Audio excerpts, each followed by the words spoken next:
Alright, you can wait here for now. I'll inform our leader that you've arrived at the Temple of Silence. Sit tight until he comes to greet you.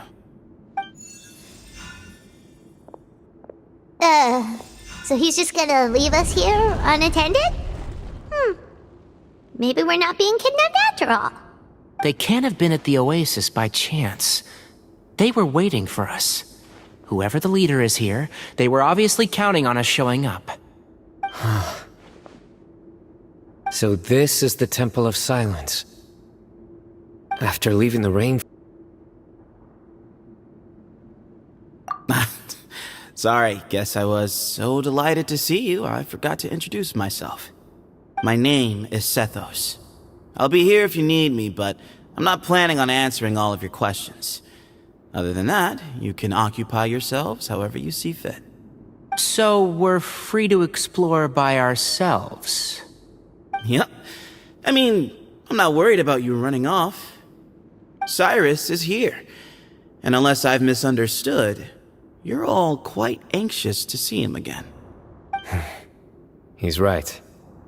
Well, if we've got some time, we might as well take a look around.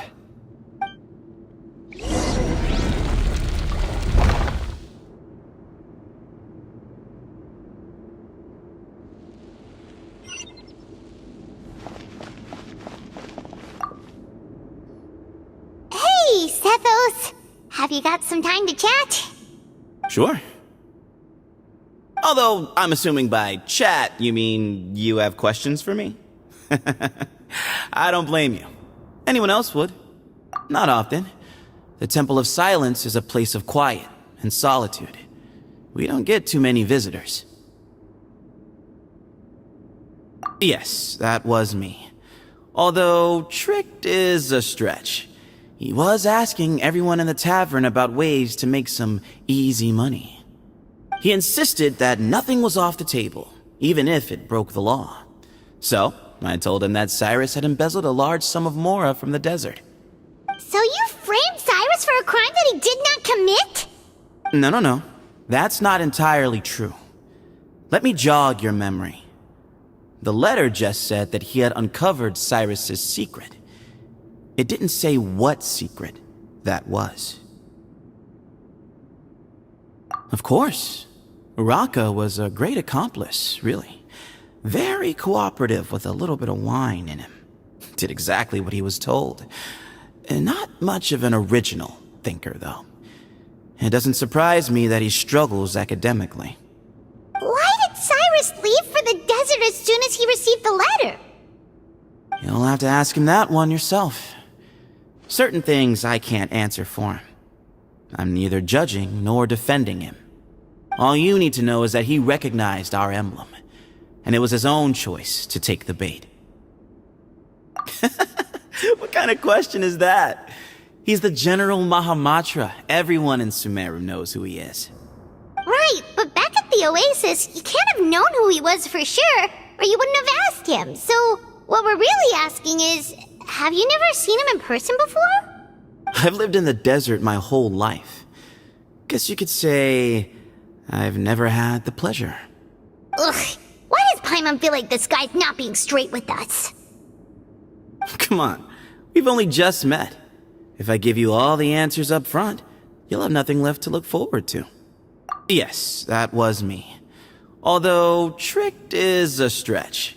He was asking everyone in the tavern about ways to make some easy money. He insisted that nothing was off the table, even if it broke the law. So, I told him that Cyrus had embezzled a large sum of mora from the desert. So you framed Cyrus for a crime that he did not commit? No. That's not entirely true. Let me jog your memory. The letter just said that he had uncovered Cyrus's secret. It didn't say what secret that was. Of course, Uraka was a great accomplice, really. Very cooperative with a little bit of wine in him. Did exactly what he was told. And not much of an original thinker, though. It doesn't surprise me that he struggles academically. Why did Cyrus leave for the desert as soon as he received the letter? You'll have to ask him that one yourself. Certain things I can't answer for him. I'm neither judging nor defending him. All you need to know is that he recognized our emblem, and it was his own choice to take the bait. Nope, not once. Really? I have no need to go there. Not when the taverns are full of the urakas of this world. Besides, we're well aware of what goes on at that place. Spies?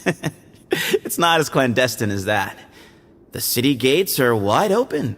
Anyone's free to walk in. You can find out all you need to know just by walking around town and hearing the word on the street.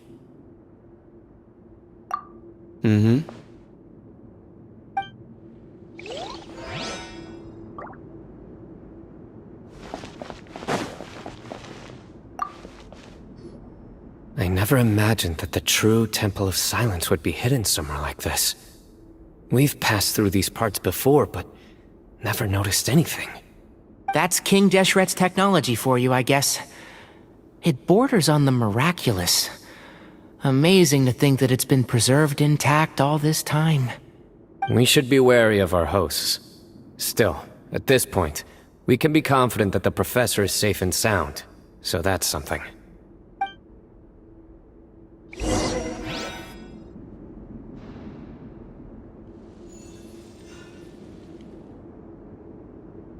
Ah, here he is.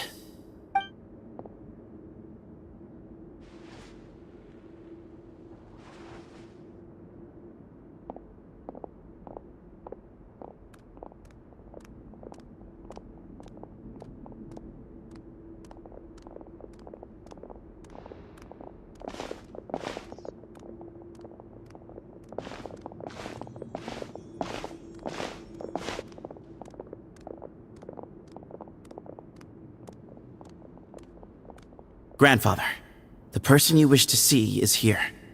Well done, Sethos. Greetings, one and all. I am Ba Moon, the current leader of the Temple of Silence. I know why you are here, and I thank you for your patience. Bring him out. Professor! Cyrus, are you okay? Watch what you're doing! Oh, my apologies. We have no intention of causing you distress. But you must understand, Cyrus is of great importance to us. We had to find a way to bring him back to us.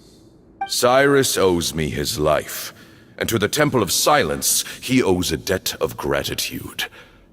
I let him go a long time ago, but now, the time has come to demand payment.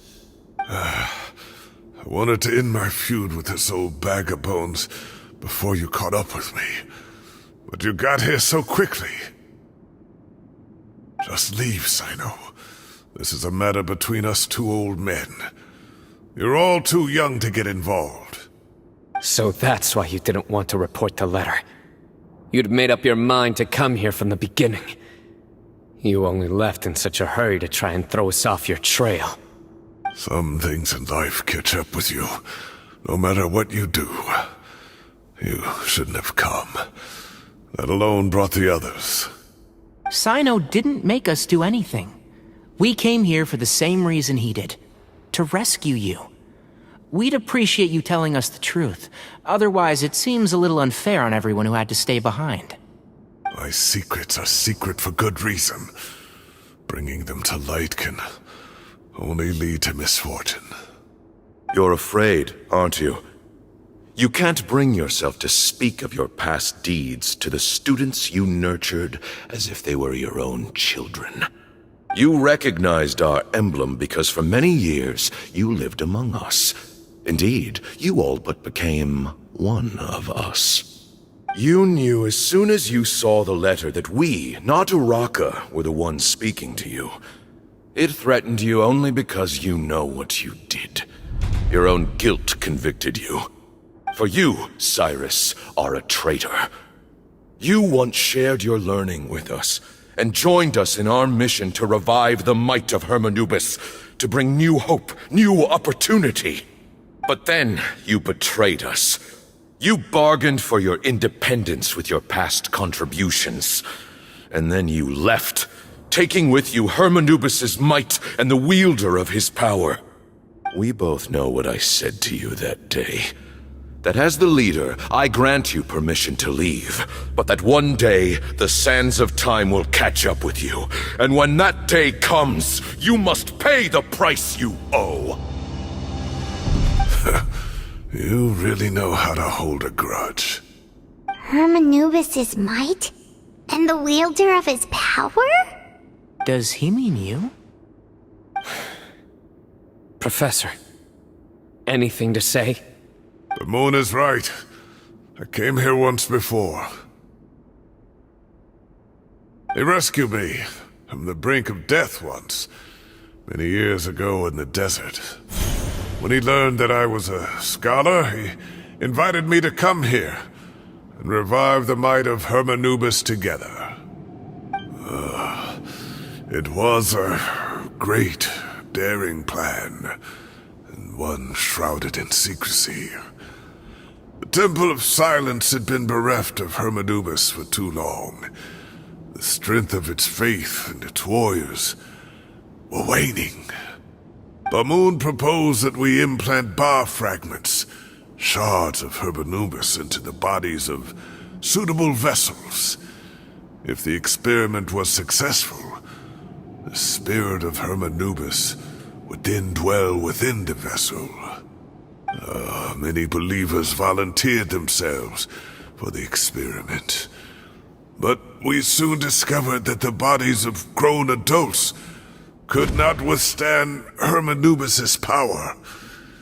In the end, Bamoon offered his own adoptive grandson.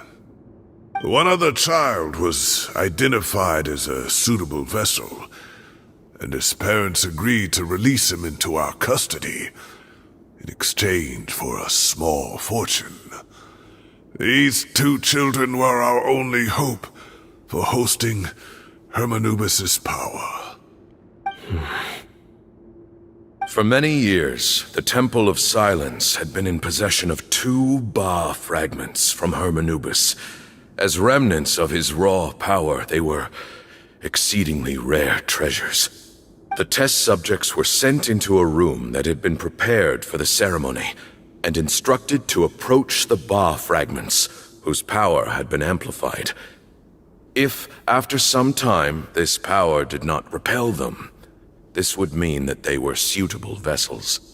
The original plan was for a 3-stage experiment: resonance, implantation, and recovery and observation.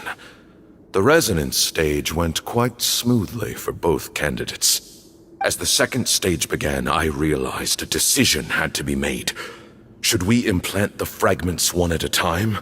This would allow us to monitor the results after the first round and adjust our plan accordingly. Or alternatively, we could implant each fragment in a different vessel at the same time and compare their effects.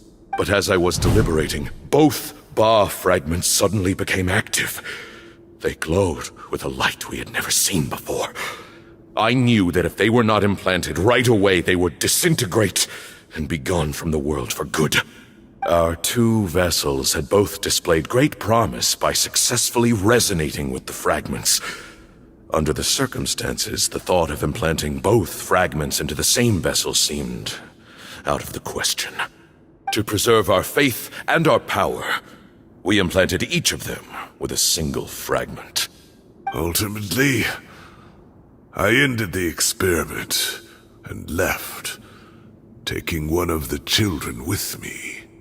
In recognition of your past contributions, I chose not to send someone to hunt down and kill you both. Your lives were spared, but I have paid a great price for your betrayal ever since. I have always wanted to see you, Sino. Losing you and your Ba fragment dealt us a devastating blow. We've been in decline ever since you left. I see. So that's how I gained my power. Look, in essence, I borrowed your bar fragment for a decade or so. And now you are seeking justice. If you want to take my life, then so be it. I'm an old man now anyway. But you cannot lift a finger against Sino. He is the General Mahamatra. Your actions would be seen as a declaration of war against the Academia. I'm sure you don't remember anymore, dear Sino, but you've met us all before. You were so young then, when we all gathered around and celebrated the revival of our Lord. You and he, Sethos, you were our final hope. You'd like me to return my power? As a follower of Hermanubis, I have allowed this power to remain in the rainforest for far too long. Now, it is time to reclaim it. That power is not yours to reclaim. Sino was chosen by the gods. You cannot take what they have bestowed. You are wrong. Sino was chosen, but he was not the only one. My child, Sethos, has the same gift as he. So those are your terms for freeing the professor? Despise me all you want. My sins are my own. The Temple of Silence is an innocent party. It is because of my foolishness all those years ago that the Temple's glory has waned. And now I must take responsibility for the decision I made back then. So what you're saying is, the power of one Ba fragment is not enough? You're asking me to return the one in my possession, so it can be implanted in him instead? Divine power causes great suffering to those who wield it. How do you know that Sethos would be able to withstand it? He is no longer a small child. But regardless, this burden is ours to bear, and your objections mean little given that you turned your back on us long ago. Both my heart and mind are telling me that what you are proposing is a terrible idea. However... Don't listen to him, Sino. That power is no more yours to give than it is his to take. You have to understand. I know. But if this is a question of your freedom versus a fragment of power, then... there is nothing to debate. Sorry to interrupt, but in my view, there are a number of contentions here that still need addressing. Say that Sino refuses to return his power, and you also refuse to release Cyrus. Then, we are at an impasse. I find it hard to believe that you went to all this effort without planning for that possibility. You're trying to gauge where we stand while keeping your remaining cards close to your chest. Well, my stance is, put the rest of your cards on the table. Then we can have a discussion. Wait, those ears... So, we have a descendant of the Valukashuna in our midst. Splendid! Fate smiles upon us after all. Everything we have longed for, Hermanubis will provide. Perhaps this very day we'll...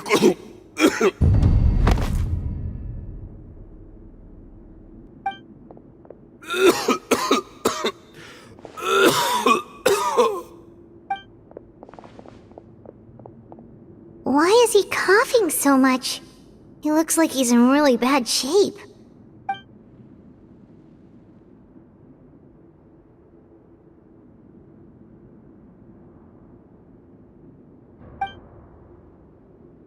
Moon, you... Take our leader back to his room. Sethos... you must... Grandfather, I know what you wish to say. Leave this in my hands. I don't like to drag out conversations, so I'll just cut to the chase. Had Cyrus not stopped the experiment all those years ago, the plan would most likely have been a success. The wisdom of Hermanubis would have been ours. Still, it's no use talking about what-ifs. We cannot change the past. I'm not like my grandfather. The Temple of Silence has a grand legacy and a sacred duty to fulfill. So it's somewhat inevitable for the leader to have an inflated sense of self. But I see things a little differently. I don't believe the temple has the same stature that it once did. Time has worn away at its prestige and changed things almost beyond recognition. So I'm not going to force your hand. You're all free to leave. Except for Cyrus. My grandfather gave him his chance once, and now I'm giving the rest of you yours. You have courage and wise judgment, kid. Reminds me a lot of Bamoon in his younger years. I truly wish that the temple would take an objective look at the academia of today. You've been to the city yourself. I'm sure you've seen that much has changed for the better. And things will only continue to improve. Why not consider cooperating with the academia once more? If you hadn't betrayed my grandfather, I might well be open to persuasion.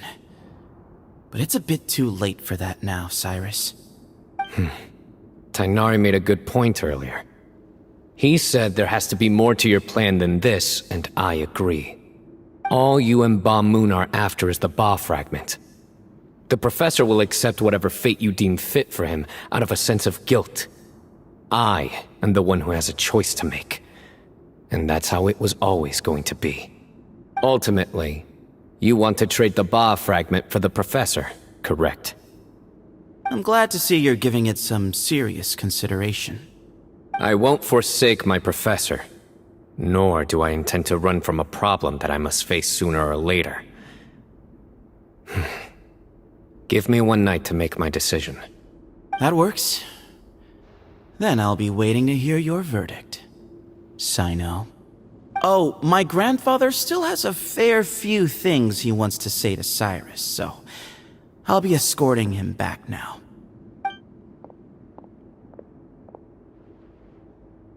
Are you sure about negotiating with him? I need to think this through. Everyone, let's meet again later tonight. Until then, take some time for yourself. Alright, well, don't put too much pressure on yourself, Sino. If you need any help working things out, just come and find us.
Solidify!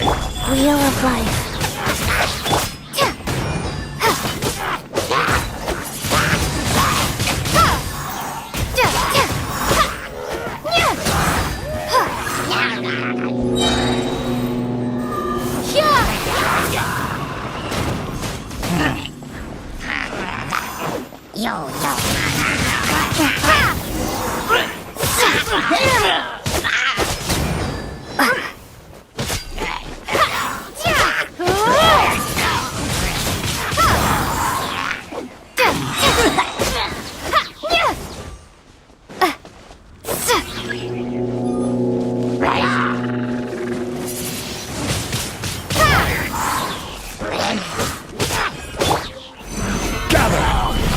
Be gone!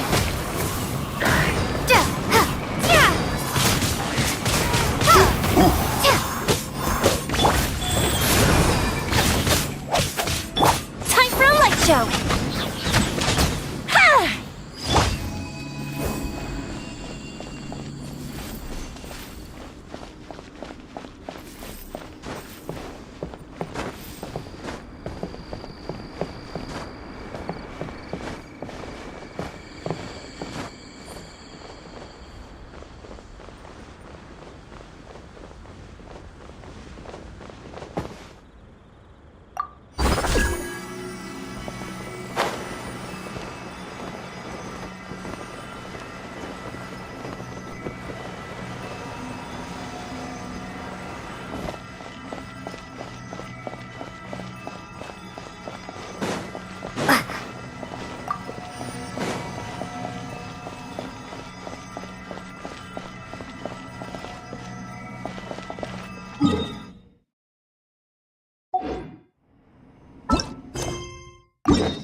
Let's get down to business. The perfect distance.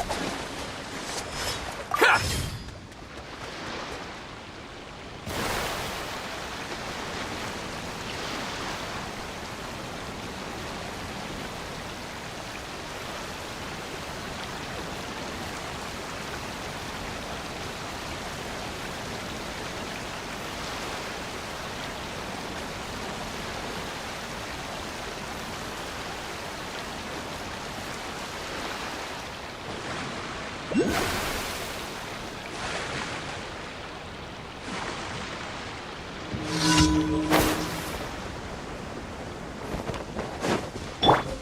Wood stabilize!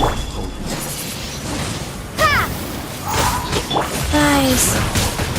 Fire fire hazard! Here come the fireworks!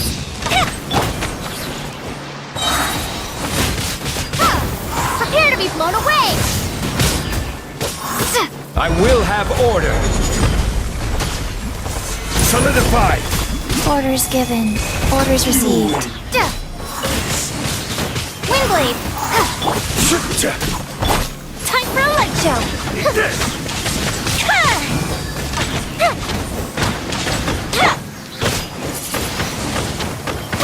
One strike will suffice. Gather. Fall before me. Cut down. Like this.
Stabilize! Yeah! Windblade! Wheel of Life.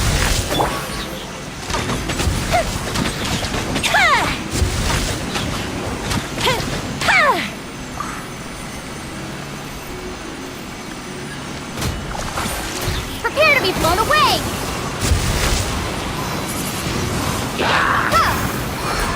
This is order. Gather! Uplifted reprise!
Ad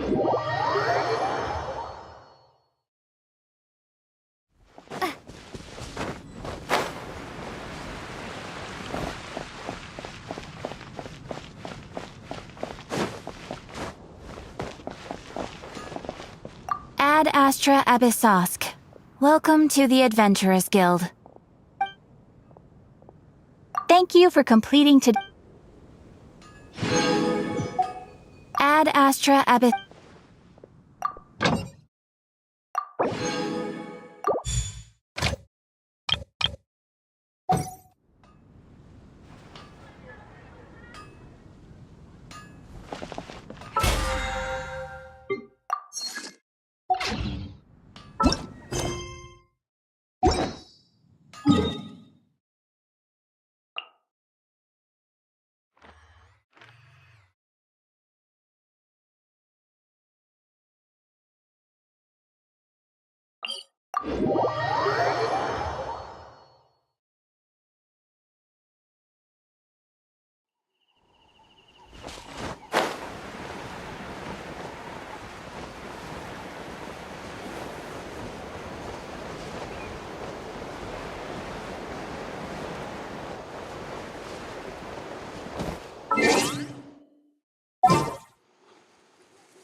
Sounds good to me.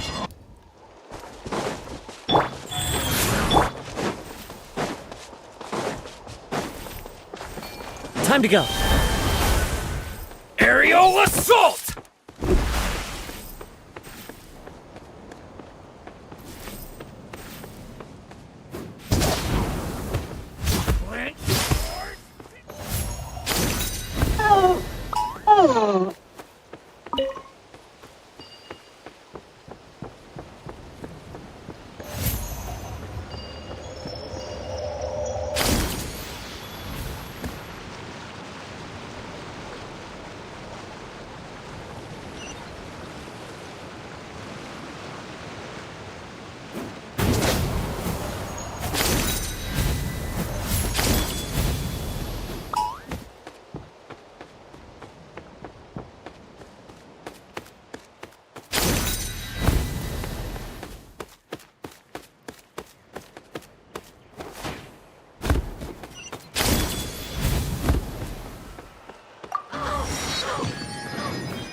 Time to go.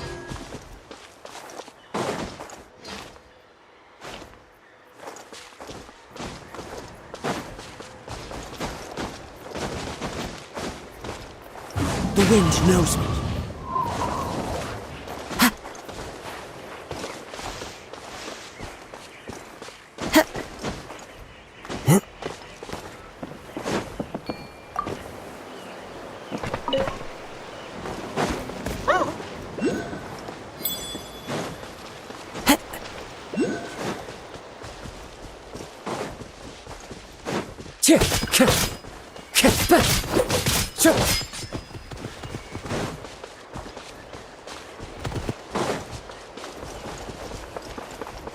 Into the wind. I follow the wind.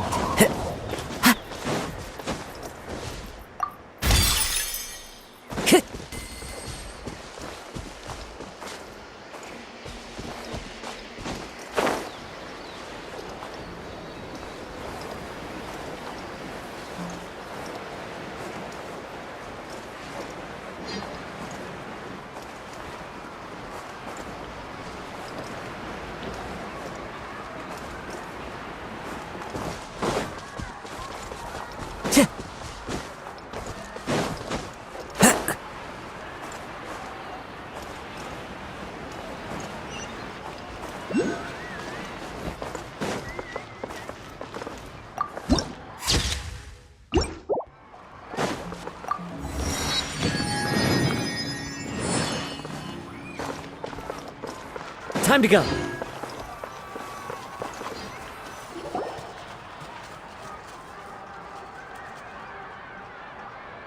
Oh, we're finally here! So this is your home, Mualani? Paimon can't wait to have a look around.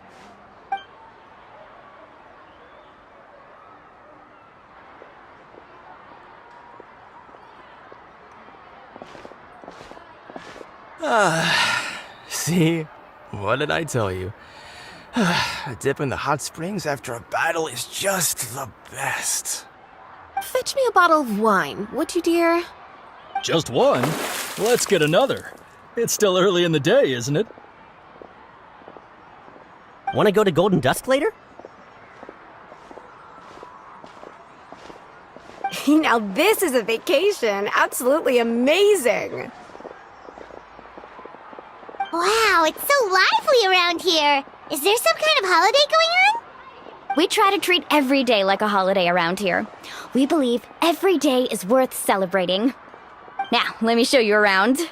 Where to start? Shochiqui Cattle Records, Kalamchi Plaza. Oh, there's so many options, but I recommend starting with the real highlight around here. The hot springs, of course. Natural hot springs have tons of health benefits. Go for a nice long soak and you're guaranteed a good night's sleep. Wait, you want us to bathe? Here? Oh, don't be shy. Come on, I'll take you to get changed. Mualani! Huh? Oh, Auntie Atea! Please, I've told you that just Atea is fine. Do I look that old to you? Were you taking these two to the hot springs? That's right. Oh, let me introduce you. This is the Traveler, and the small one next to her is Paimon. They only just arrived in Natlan, so I'm taking them around to experience our customs. Hi there! I'm Mualani's neighbor, Atea. By the way, Mualani, I heard you lost to Kachina during the pilgrimage. Is that true? Yeah, I was this close to winning. Oh, definitely not the result I wanted, but still not too surprising. Kachina's always been strong. Anyway, it's all in the past. I'm gonna take these two for a dip in the hot springs. Talk to you later. Oh, wait. You'll need swimsuits first. I'm sure I can find you something lying around the shop. I'll go look. Hold it right there, young lady. Have you forgotten the rule about bathing in the hot springs? Rule? Oh, wait, you mean... There's a rule about bathing in the hot springs? That's right. Outlanders have to complete a trial at an artificial hot spring before they're allowed access to the natural ones. It's not nearly as scary as it sounds. Basically, natural hot springs have higher temperatures that not everyone can withstand. A few travelers have gotten scalded by the water in the past, so now we have an unwritten rule. All Outlanders need to adapt to the lower temperature artificial springs first. But seriously, Auntie Atea, do we have to be so strict? These two are formidable adventurers. I know they can handle it. Famous last words. The hot springs are not to be underestimated. You can never be too careful. Besides, the environment's been unstable lately. Could be a sign that the abyss is about to attack. Oh, that sounds dangerous. You know, Paimon's really not all that formidable, so careful is good. Exactly. There will be no excessive risk-taking on my watch. Mualani, take them to the artificial spring first. Okay. That's more like it. And don't try anything funny. I'm heading to the artificial spring in a bit, and if I don't see you there, your days of copping free meals at my place are done. Relax. Oh, By the way, Atea, how have you been feeling lately? Much better. How else would I have the energy to keep an eye on all you rascals? Hey! You over there! How many times have I told you no roughhousing near the hot springs? Oh, shoot! That weird lady's back again! Run! Stop right there! Ugh, you need a stern talking to! She sure has a lot of energy. She's a legend in our tribe. Everyone knows her. Back before I inherited my ancient name, she was one of Natlan's most renowned warriors, famous for her love of hot springs. In fact, she often threw parties at the hot springs. She referred to anyone who came to these parties as her hot spring buddies. The attendees were all respected warriors like Liliuo, Kaiulani, Vichama, oh, and the Archon. If Paimon lived here, she would take advantage of the hot springs too. It's just, during battle, she was impaled in the abdomen by an abyssal monster. The doctors managed to save her life, but they made it clear that she could never bathe in the hot springs again. Abyssal power still exists within her body. Immersing herself in hot water would accelerate the corrosion of her internal organs and the progression of her illness. Oh, no wonder she has so many scars. Paimon had no idea she was so seriously injured. That's normal. She never talks about her injury. She's worked tirelessly over the years to dig up artificial springs so that more and more people can experience our tribe's natural wonders, even though she can't enjoy them herself. I really respect her for that. Anyway, let's head to the artificial springs. If Auntie Atea gets there before us, we're gonna be in some real hot water.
Oh, I see.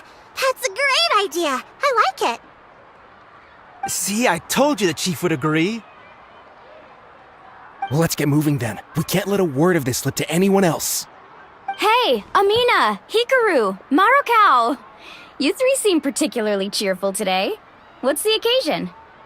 Oh, Mulani, you're back. Who are these two?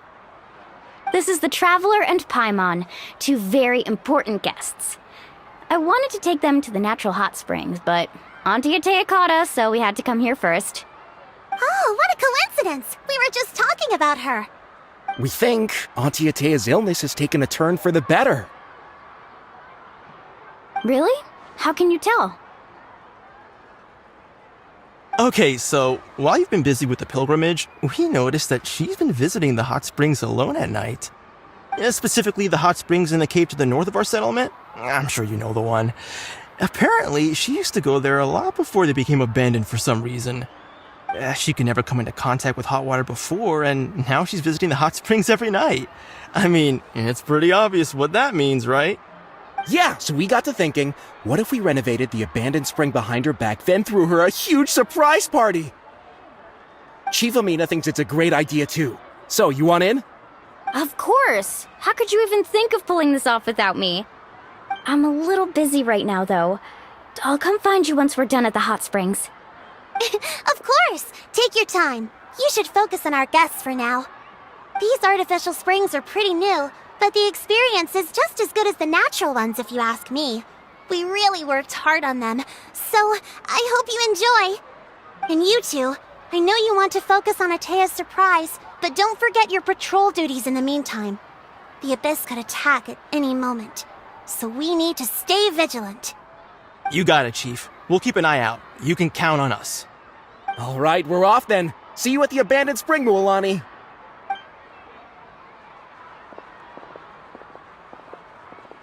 I'm also gonna head out. Have fun!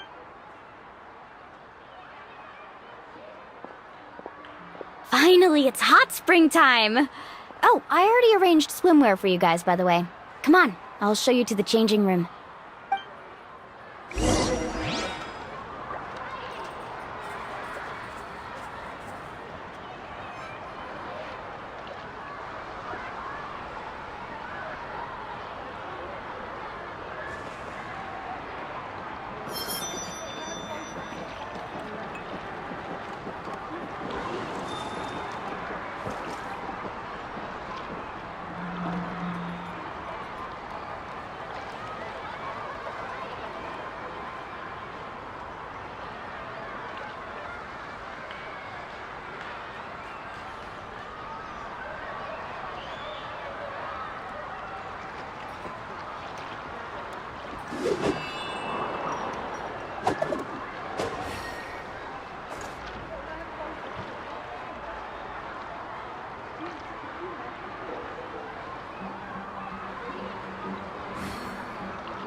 So, what do you think?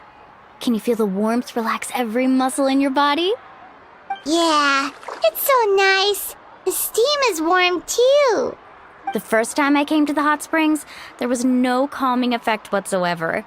I was such a little ball of energy, the moment my parents looked away, I ran off to the high temperature pools. It was actually pretty funny looking back on it. They were absolutely frantic, looking for me all over, until finally they saw my head slowly poke out from under the water. I was too young to remember the whole ordeal, but my parents told me all about it. A natural-born swimmer, my mother called me. Just like her, I taught myself how to dive underwater the first time I ever went swimming. So feel free to go for a swim. I'll be right here if you need rescuing. Okay, here goes nothing. Auntie Atea, you really came to check on us? Of course. And I'm glad you listened. I brought you all some milk and snacks as well. I'll just leave them here. The temperature in the artificial springs isn't too high, so I went with Saurus crackers and grain fruit chips. See how you like them. Oh, thank you!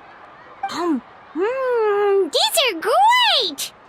Well, I did make them myself.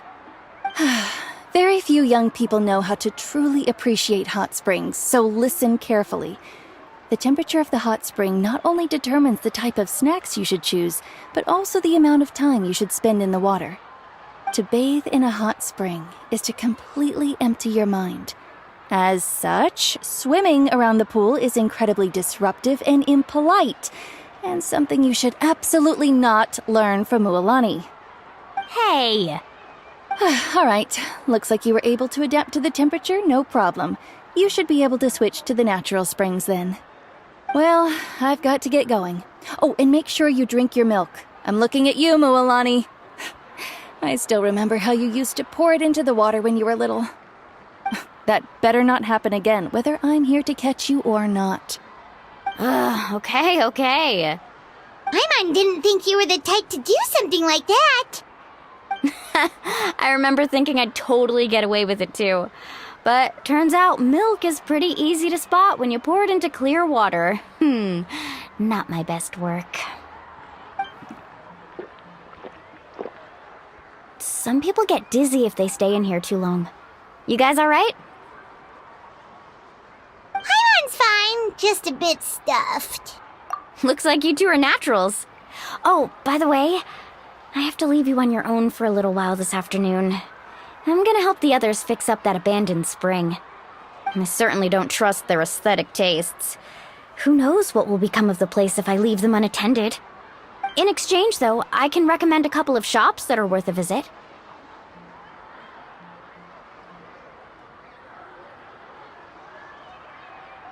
Huh?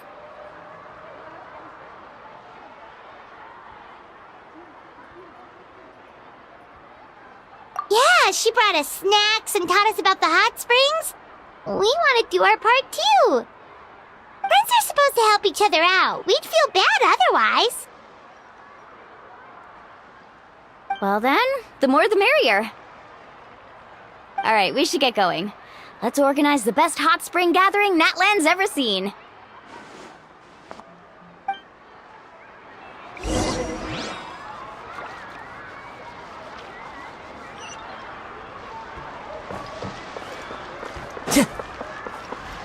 Time to go.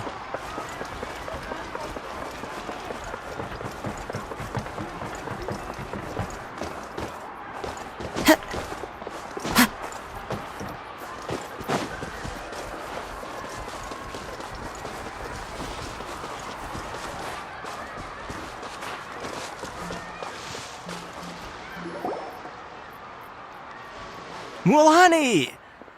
Wait, you brought our guests too? We're here to help.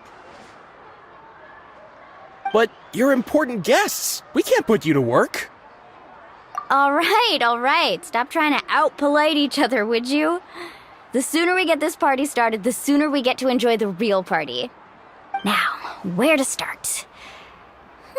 Looks like the water outlet is blocked pretty bad. We'll need to dig under it. Ooh, those boxes in the corner need to be thrown out as well. Oh! They're moldy as all get out! Ugh. Also, someone needs to go out and get some cloth, wood, and decorations. Oh, and snacks too. I say we get enough for 20 or 30 people. Bulk purchases fetch the best prices after all. Oh, but don't just accept the first offer they give you. I'm not good at haggling. Why don't you go? Hey, I'm not any better, and I wouldn't even know what to buy. How about we handle things here while you three deal with the shopping? Yeah, that works too. I can introduce you to all the shops while we're at it. Alright, let's meet back here later.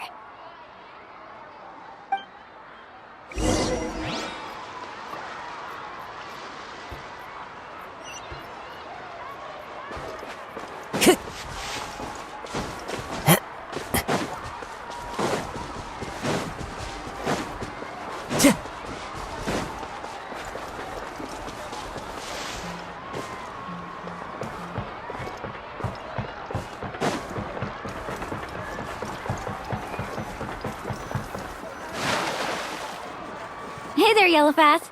Hope business has been going well. Well, if it isn't Mualani, back from the pilgrimage? That's right. Didn't make the cut this year, though. Well, it wouldn't be a competition if everyone got to win. So, what'll it be today? Here, it's all on the list. Quite a sizable order, as you can see. So, can we expect a discount? Wow, that is a large order. What's it all for? A party? That's right. Keep this between us for now, but we're throwing a hot spring party for Auntie Atea. Wait, you're saying she can go in the hot springs again? That's great news! How about this? You can have the decorations on the house, and I'll give you 20% off the cloth and wood. Come on, I know you can sweeten the deal. That pile of wood's been sitting there since I left for the pilgrimage. At this rate, you need to get rid of it or it's gonna go moldy. All right, all right. Such a handful. Just give me a moment while I pack all this up for you. Wow, that was amazing, Mualani! All in a day's work. By the way, Yellowfath, are these 2 stones for sale? Interested? They won't come cheap. I'm not planning to haggle this time, I promise. Package them separately, would you?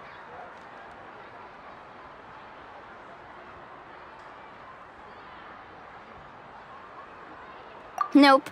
Kachina likes shiny little trinkets, so whenever I come across something like that, I always buy it for her. I'll hold on to them for now. It'll be a nice little surprise for her when she returns victorious from battle.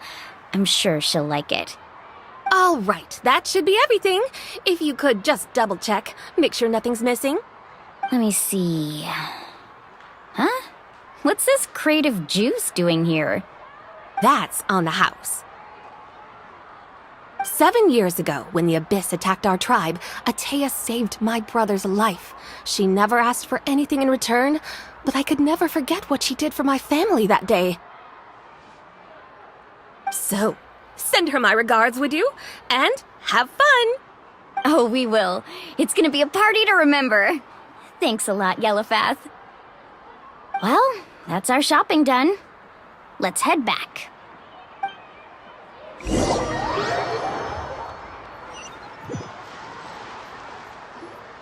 We're back.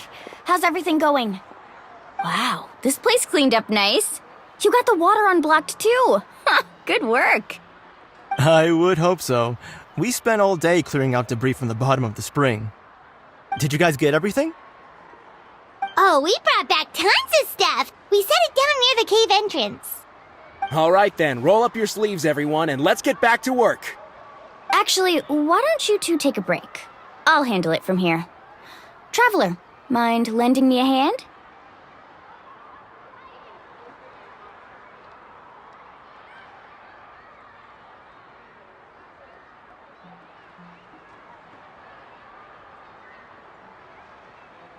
So, I was brainstorming on the way over, and I'm thinking we could draw something on the wall over here, and the snacks and drinks can go over there.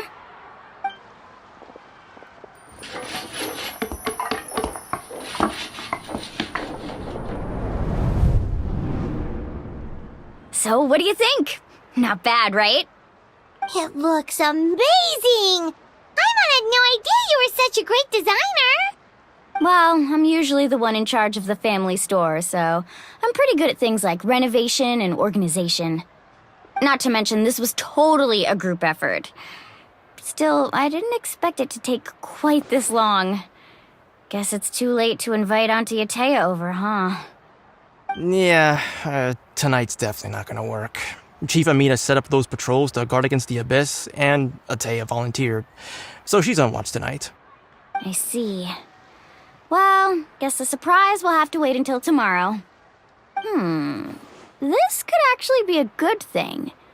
She can relieve all the exhaustion of keeping watch all night by soaking in the hot spring. Ha! She's gonna love it. Well, let's call it a day then. Traveler, Paimon, you must be tired too. Come on, I'll take you to the inn.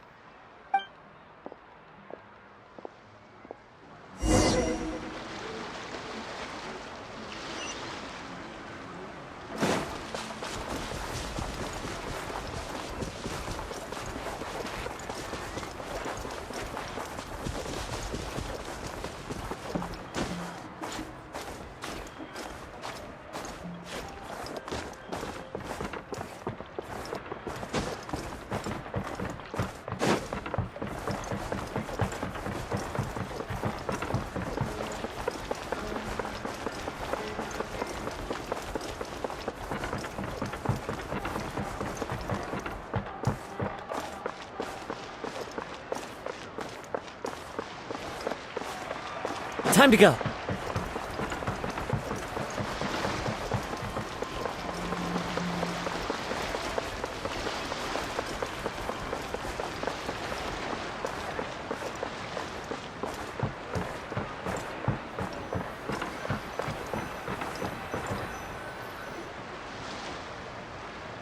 Alright, this is it.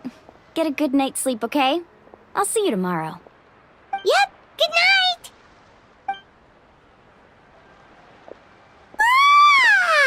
Paimon's exhausted. We really went all over the place today, didn't we? Anyway, we need to be well rested for the party tomorrow, so let's head inside.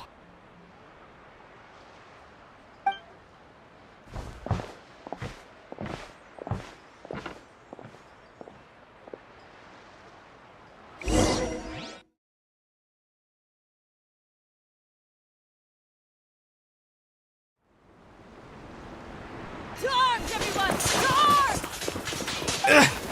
Why now? Hi? What's with all the noise? Traveler! Paimon, wake up! Mualani? What's going on? Where did all these monsters come from? It's the Abyss. Our patrols are trying to drive them back as we speak. Come with me. I'll take you somewhere safe. Mualani, a little help over here. We can't hold them back much longer. One moment. I'll be right there.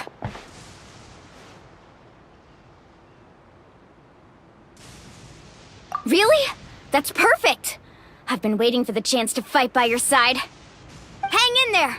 We're here to help.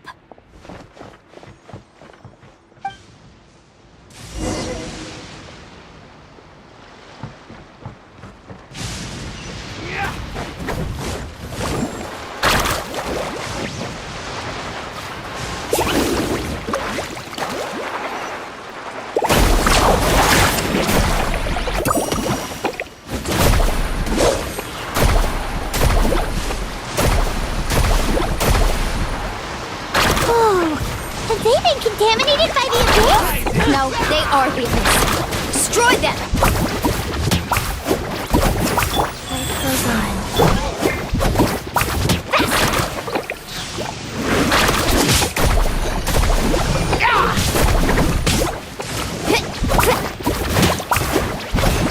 Let's round him up! Let's ride! Thank you. I'm alright. Go help the others. We're almost done. Stabilize! Go.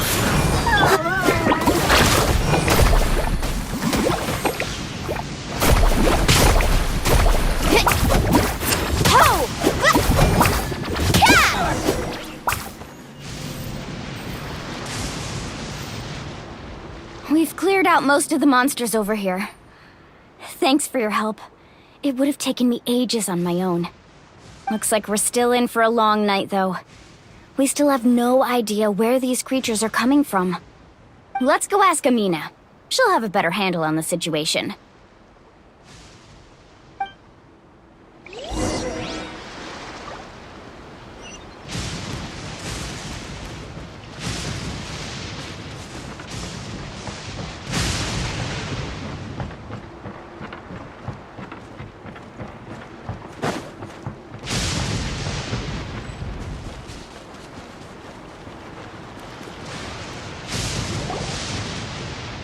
Amina! Oh, it's you three. Thank you for helping clear out those monsters. We were prepared for an attack, but we didn't have enough people to prevent them from breaking through our defenses. No casualties so far, though. Where'd they come from this time? The east side. We've pinpointed the position of an abyssal pylon, but we don't have enough manpower to take it down. An abyssal pylon? What's that? A kind of gate created by the Abyss. One that allows monsters from the Night Kingdom to enter the physical world. The only way to end the attack is to destroy the pylon as soon as possible. Otherwise, the endless hordes of monsters will exhaust our defenses. Exactly. That's what I'm most concerned about. Their numbers suggest there might even be multiple pylons in the area. We're searching for them as we speak. Alright, we'll go seal off the one to the east. Traveler, Paimon, can I count on your help again? Of course! We can't just sit back and do nothing! On behalf behalf of the people of the Springs, you have my thanks. We're counting on you. Let's go. There's no time to lose. Take care, Amina.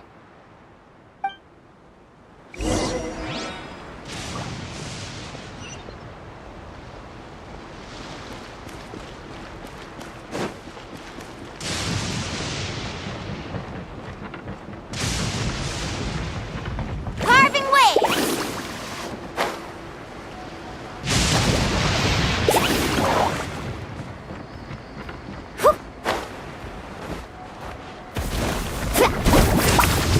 Let's ride!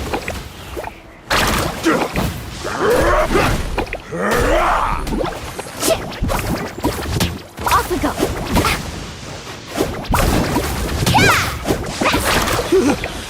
Thank goodness you were here.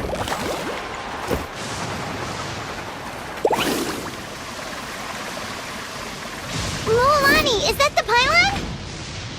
That's it, all right. Come on. Let's get rid of this.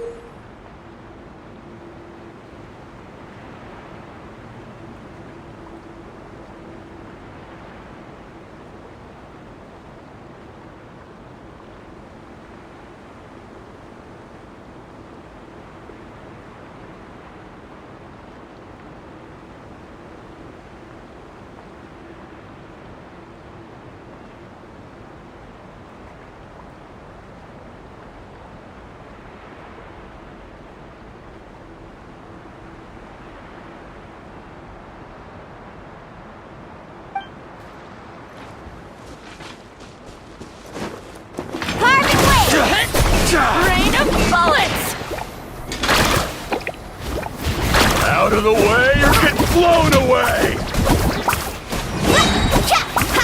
Catching up in flames! Rain of bullets! Let's ride! Slide!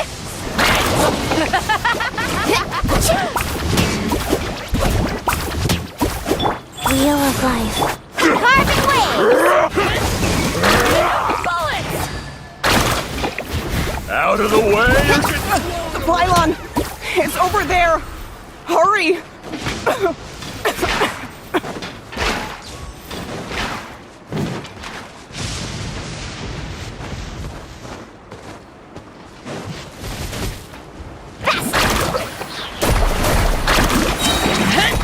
Rain of bullets!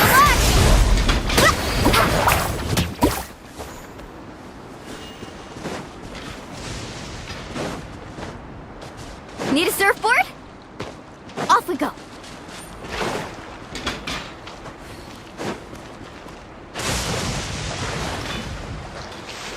Need a surfboard?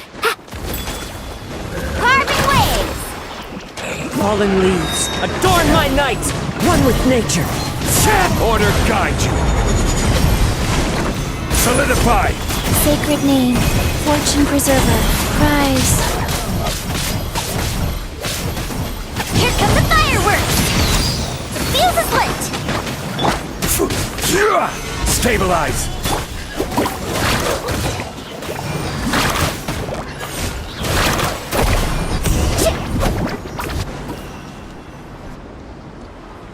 Whew! That should do it, right? I don't see any more monsters, so looks like we're in the clear. Do these attacks happen a lot? Must be hard on your tribe. Yeah, it makes things hard sometimes, but that's how our ancestors have always lived. Besides, the Abyss doesn't care how difficult our lives are. Fighting back is the only option. Come on, we should head back. Huh? What are you looking at? Is there something over there? You're right. Mualani, look! They're coming from that direction! Wait, that area looks kind of familiar.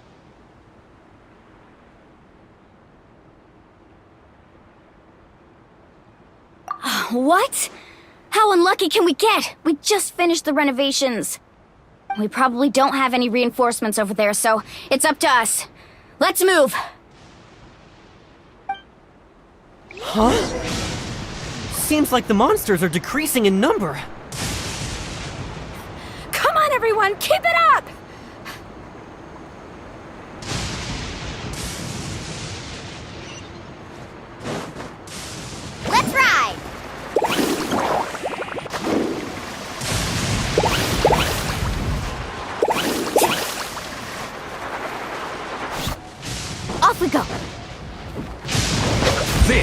Order. Solidify.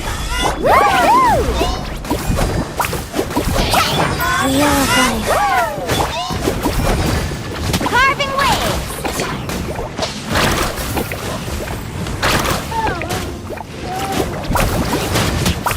Hey!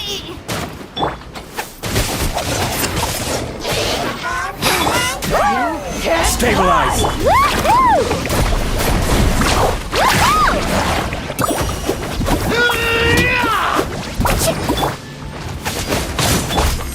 Into the wind. Rise. Let's ride!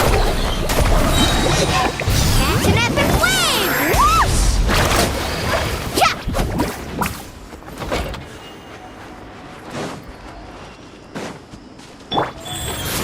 Woohoo!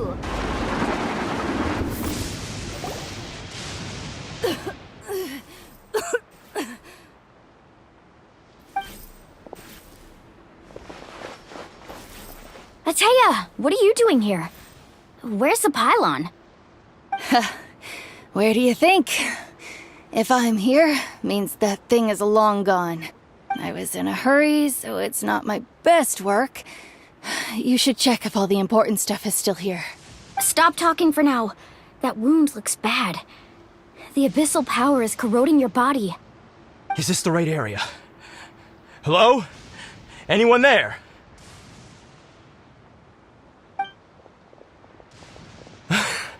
Mulani and Atea, what's going on? We were told the second pylon was over here. Atea took care of it, but she's injured. Quick, someone get a doctor! All right, stop fussing. Don't you think I know my own limits? The main thing is they didn't destroy anything. This is a beautiful hot spring, by the way. I can tell how much work you put into it. Wait, no! This was meant to be a surprise. For me, right? I know. Atea! You think I couldn't tell you were avoiding me on purpose? Not one of you stopped to say hello today. It couldn't be more obvious that you were hiding something. And you, Mualani, were you the one that brought the snacks? How many times have I told you, you have to choose them based on the temperature of the water? Oh, forget about that. The doctor's almost here and you're gonna get all better. Then we can have a meal together and I'll help you make whatever you want, okay? You just have to hold on.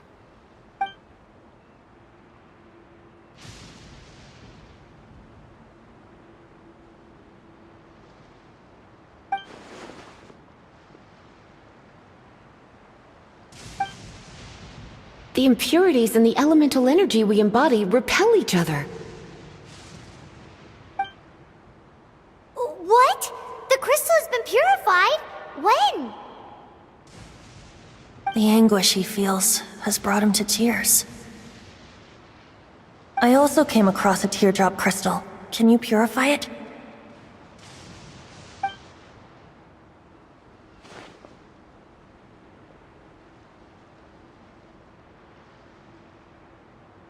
Atea! Atea! Wait, what do you mean?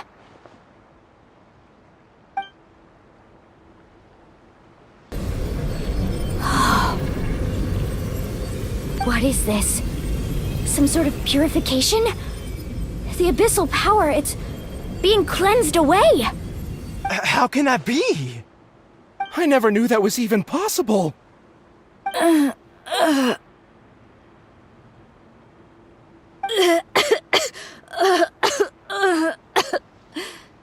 Atea! The mark of the abyss. It's gone. Yes, thanks to the Traveler. By the way, Traveler, are you alright? I just saw you purify abyssal power from Atea's body. That didn't injure you in any way, did it? You're sure? Good. Good. Thank goodness. You scared us all half to death just now.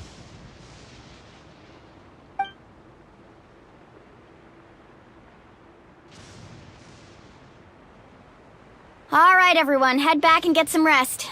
We'll meet here tomorrow. We'll celebrate Atea's recovery and our triumph over the Abyss. And most importantly, we'll show the Traveler and Paimon how grateful we are for their aid. Let's make it an occasion to remember. Dismissed! Got it!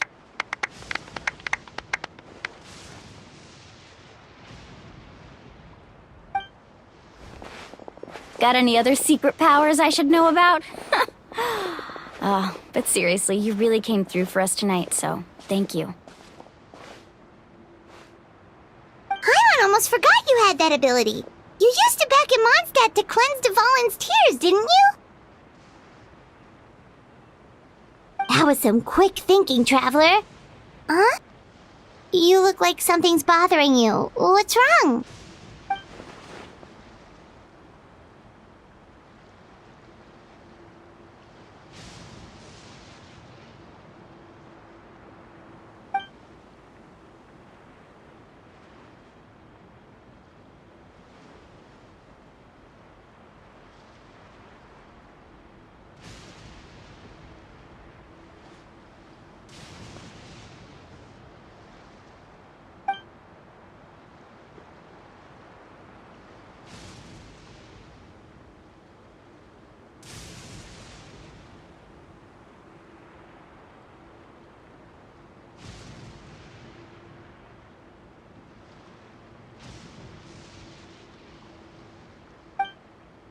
Abyssal power still exists within her body. Immersing herself in hot water would accelerate the corrosion of her internal organs and the progression of her illness. We think Auntie Atea's illness has taken a turn for the better. She could never come into contact with hot water before, and now she's visiting the hot springs every night. I mean, it's pretty obvious what that means, right?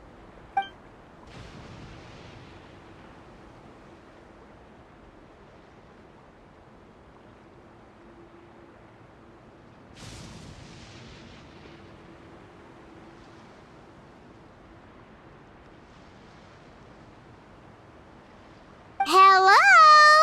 Traveler? Maybe you can zone out some other time because Paimon can barely keep her eyes open. Let's head back for now.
Time to go.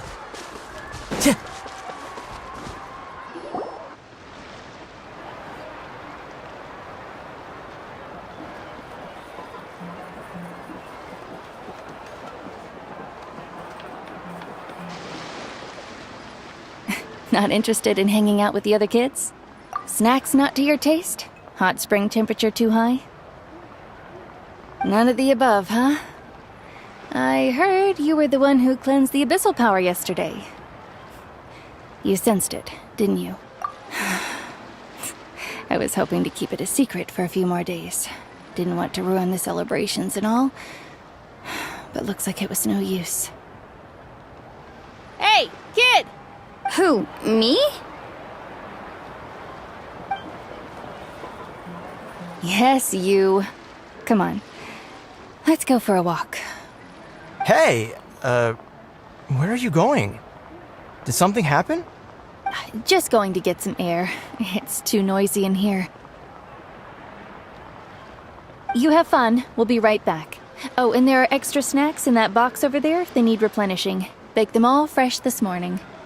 All right! Sounds great!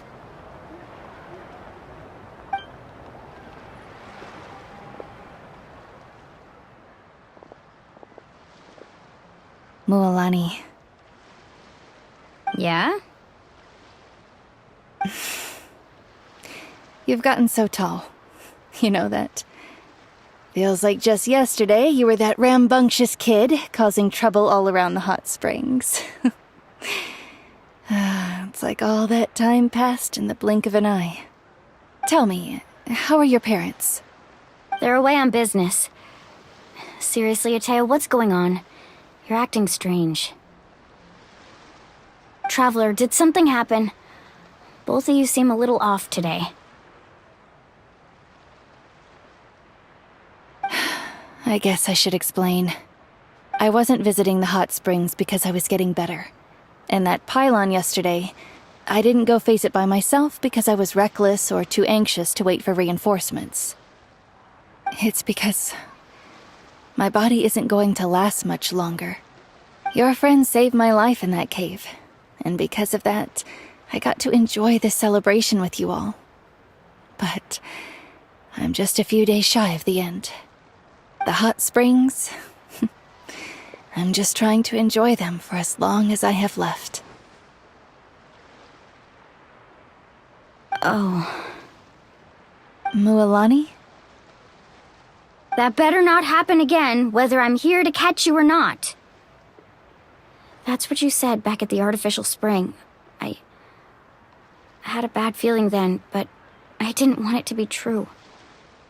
I wanted to believe you were actually recovering. You want to know something? Recovery, death, to me, the two aren't all that different. Both are worth celebrating. You've never been resurrected, so you might not understand. But Death and I, we're old pals by now. There's nothing sad about being reunited with an old friend. I lived with regret for a long time. Regret that my illness meant I could no longer take to the front lines, especially as our nation slid deeper into crisis. But yesterday, I was finally able to let go of that regret. Not only because I found the strength to fight the abyss, even at the end of my life, but because I got to see you in action, Mualani. Seeing you out there, it made me realize that I don't need to worry about our tribe or our nation's future. You have the capacity to bring us all together. Even if I was never injured, old age would still take me one day. But I've done what I needed to do. The future is in your hands now. Just remember, whether in life or death, I am always with you. I understand. Seems like you've given this a lot of thought, Ataya. Thank you for telling me all this. I'll do everything in my power to protect our tribe, our nation, and live up to the example you set for me. Good. Oh, and if any of you have the chance to meet with the Archon, could you give this to her for me? A talisman I've carried with me my whole life. It may seem strange to say while I'm still alive, but just think of it as a relic I'm leaving for her. It's brought me good fortune in battle. Even after I became too sick to fight, I never took it off. Just tell her it embodies fond memories and my strength of will. She'll know what I'm trying to say. Don't worry. We'll make sure she gets it. All right. That's all I wanted to say. Let's head back to the party. No use spending what little time I have left being sad.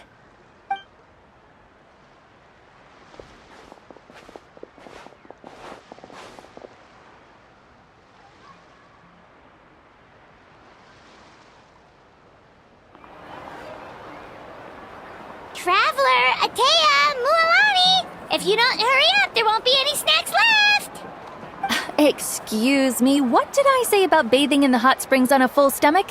Hey, are you listening to me?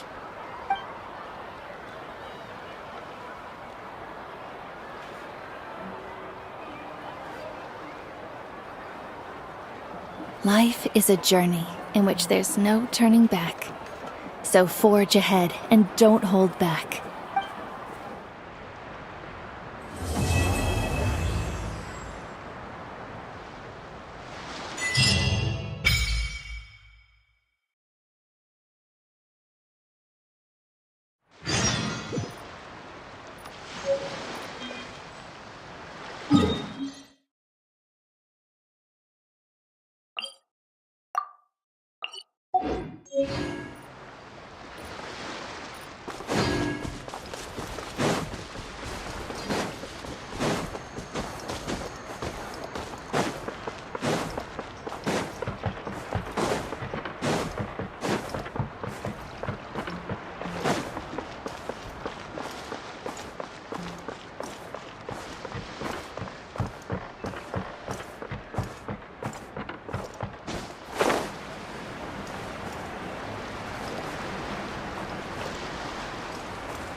Time to go.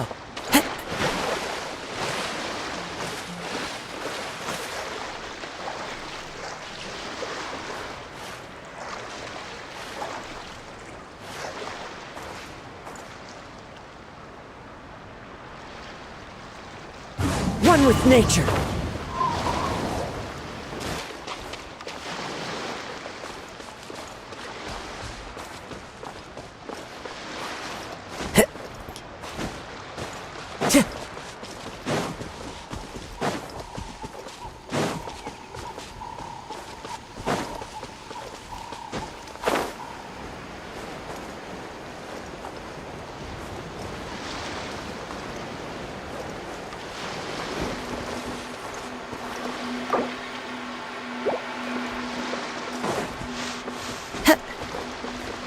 The wind knows me.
Time to go.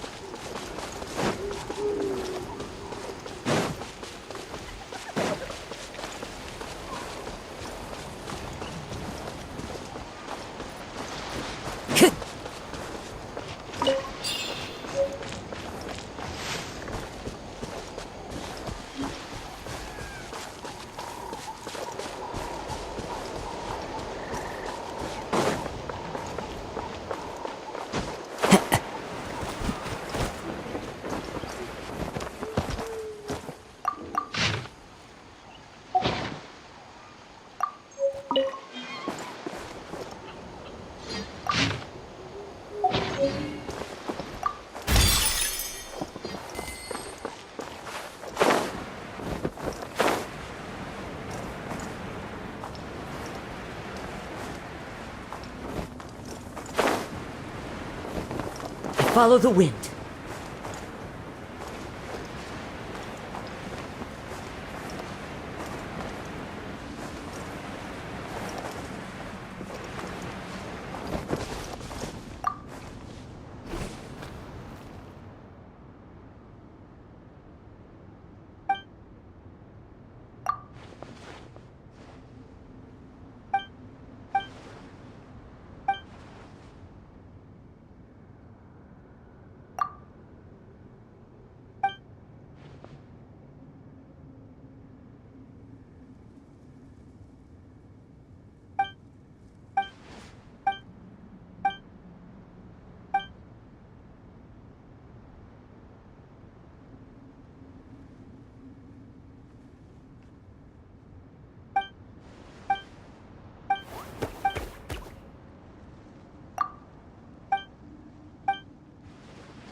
Gather!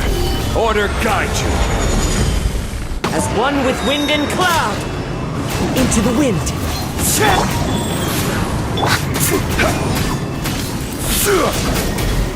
Solidify!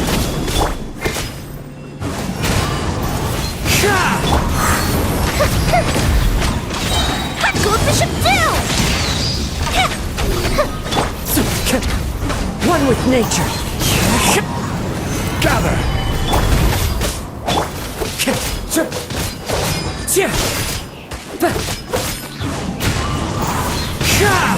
Life goes on. Solidify!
Everything will be fine. It'll all be fine. Did someone call me just now?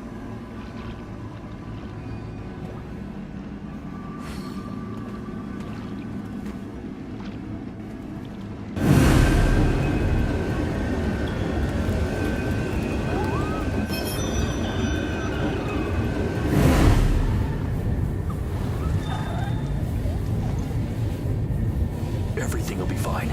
It'll all be fine. Did someone call me just now?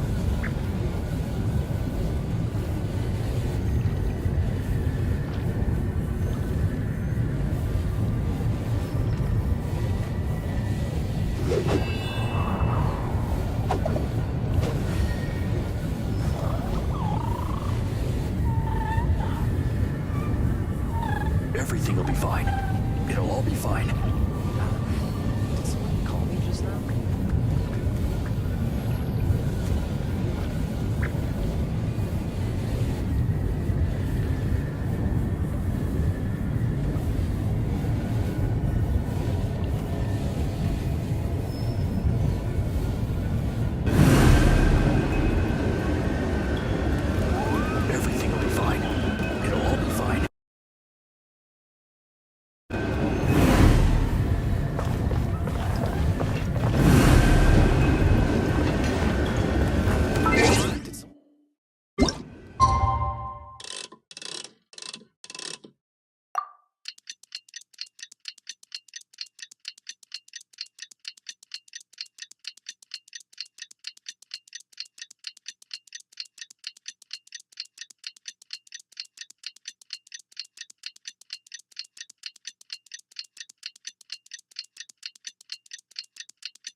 Sayu, Shumatsuban at your disposal.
Time to go.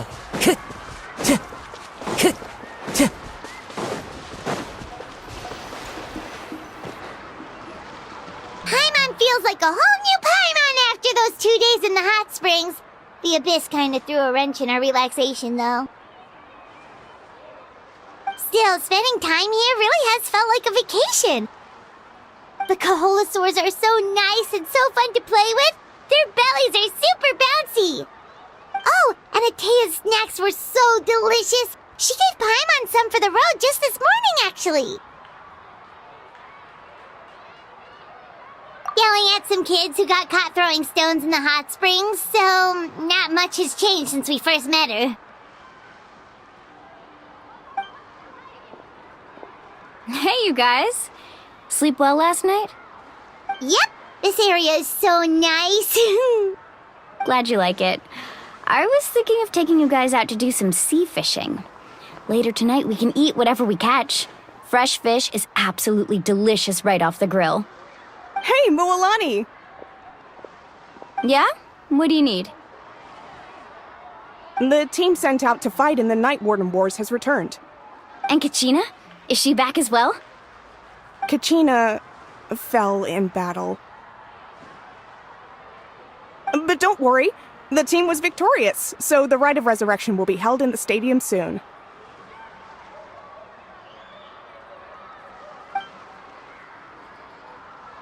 That's a relief. The Abyss is cunning, and it was her first time. Mistakes are bound to happen. Exactly. She deserves to hold her head up high. All right, thanks for letting me know. We'll head out in a bit. Jeez, she sounded a little anxious there. Had me thinking it was bad news for a moment.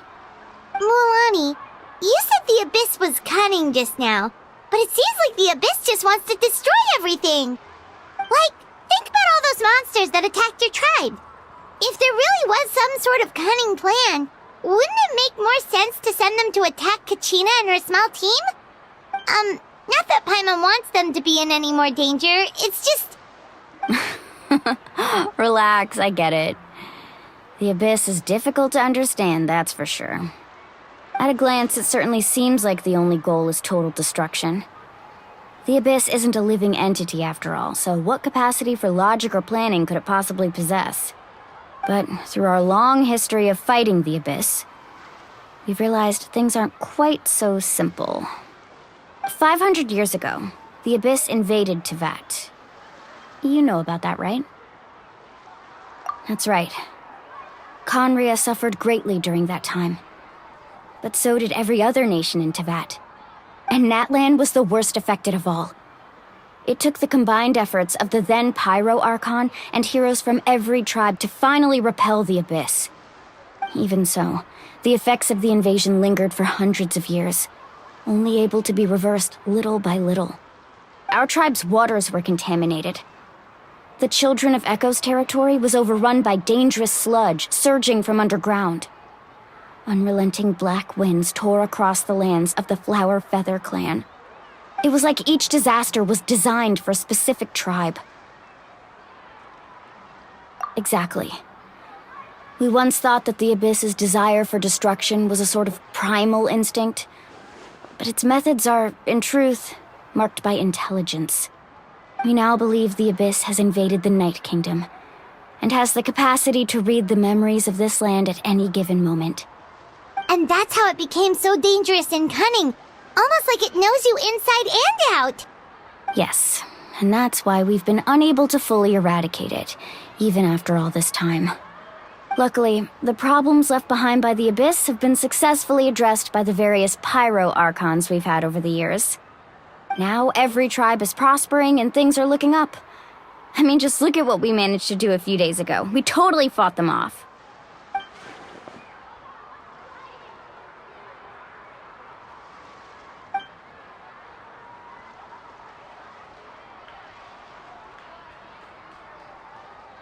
You must have had to sacrifice a lot to get to this point. Every battle, every sacrifice is in pursuit of a future where we get to stop fighting. Responsibility, duty, unavoidable burden. Everyone in Natlan views the war differently. But I believe we will be rid of the Abyss one day, and the efforts of all who fought against them will become a story for the ages. To think that my name could survive in ballads passed down to future generations, it's kind of romantic.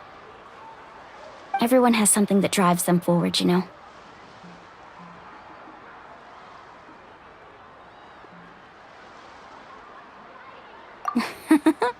Be my guest.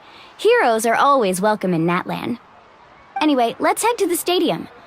Our fishing trip can wait until Kachina's back with us. The sea's not going anywhere.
course. No one's gonna miss out on the chance to welcome our heroes back from battle. It's their moment of glory. Kachina's gonna be so flustered. She's never had this many eyes on her before.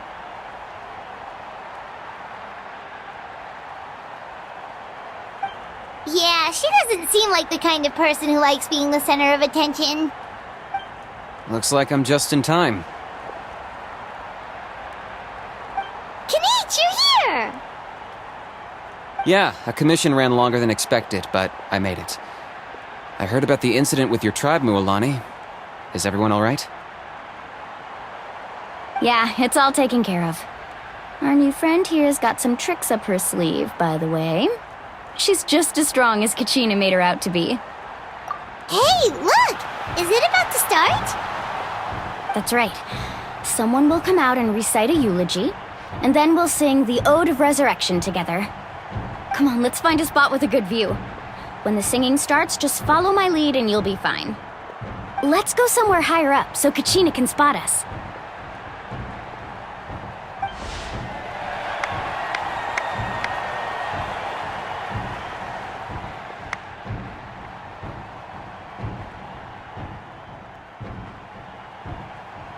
Warriors of Natlan, heed the call of life. We are the inheritors of memory and legend. Those who grew alongside sun and wind. Those who forged our own destiny and future. That is Natlan's fire, the lifeblood of our nation.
I could not find Kachina within the Night Kingdom, or locate her ancient name. What? What does that even mean? Usually once the ode is complete, the Pyro Archon and resurrected person will emerge from the flames. But something went wrong. What's going on? This has never happened before. Well, I think it's pretty obvious. Clearly, the team sent to fight the Abyss didn't win after all. Think about it. The Ode rekindles all victors. We've witnessed it countless times. Since the Archon couldn't find Kachina in the Night Kingdom, that must mean there's more to this victory than meets the eye. Hey! You just haven't gotten over the fact that Kachina beat you in the pilgrimage! Pathetic. The both of you. Your wild guesses are misplaced. We completed our mission. Maybe you did, but who's to say whether that little girl even contributed at all? Maybe she got scared and ran off. Why would the YUB recognize someone like her, even if she was on the winning team? How dare you insult a hero of Natlan like that? Kachina sacrificed herself to repel the Abyss. She doesn't deserve to be subjected to your vile rumors when she's not even here to defend herself. Calm down, Mualani. There's no point arguing with the likes of them. I can't just sit here and let them slander her like that. To insult a hero of Natlan, the person actually has to be a hero. You... Think about it, everyone. Who do you think is really at fault here? A girl who never should have even gone to war? Or the great Pyro Archon? Why would the rules of our nation suddenly stop working? That's true. If she wasn't revived, it must mean she failed to achieve victory. Maybe the Wyab interpret victory in different ways? I mean, that girl didn't look all that strong to me.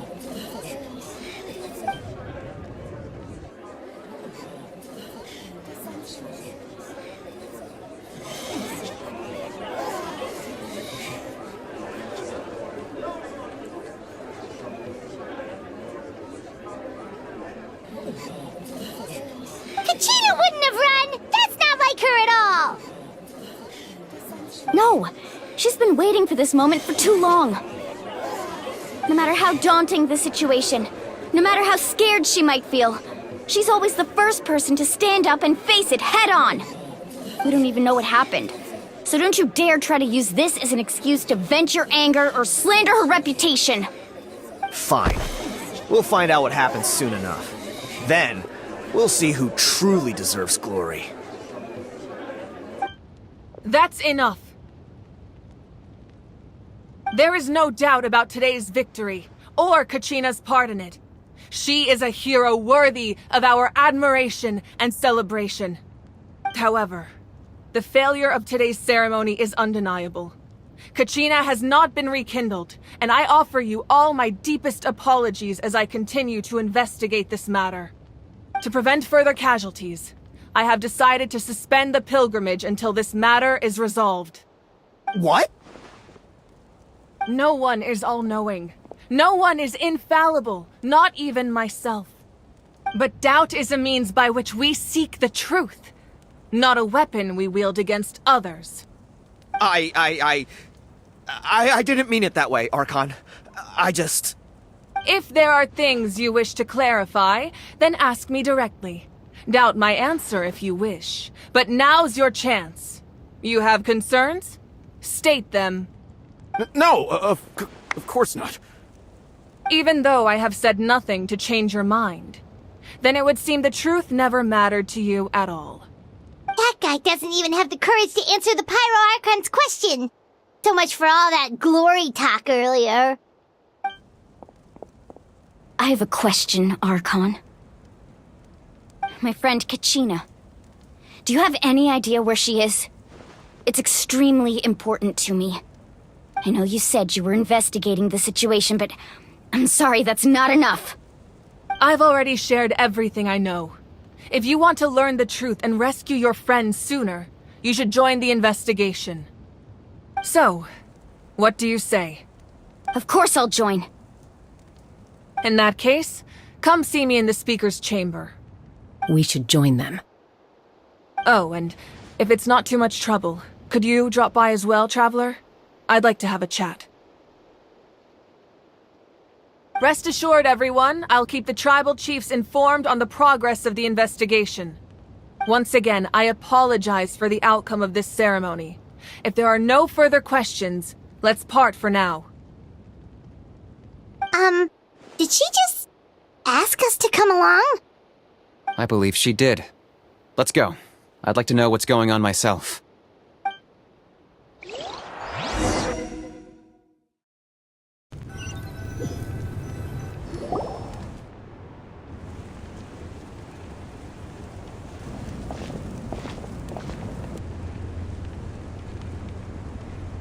The situation is urgent, so I'll get straight to the point.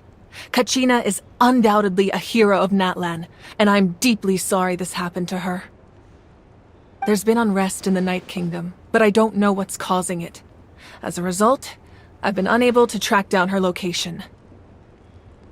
Until we find and address the cause of the unrest, the Ode of Resurrection will continue to be ineffective. And that means Kachina won't be able to come back? That's correct. Not until the problem with the Night Kingdom is resolved. How long will that take? It's hard to say. Kachina always dreamed of fighting the Abyss. of doing her part to defend Natlan. She wasn't afraid of death because she knew, if it came down to it, the Pyro Archon would be there to bring her back to life. Whenever we sat down together, exhausted from training, she would always hum the Ode of Resurrection. She was supposed to come back to us. We were supposed to hug her and celebrate with her and share her joy. We supported her every step of the way, but what are we supposed to do now? Sit peacefully and wait for her return? Lose ourselves in grief over her death? Tell me, are we her friends? Or her murderers? That's not fair, Mualani. It's all right. I understand your rage and your grief. Kachina's life means a great deal to me, Mualani.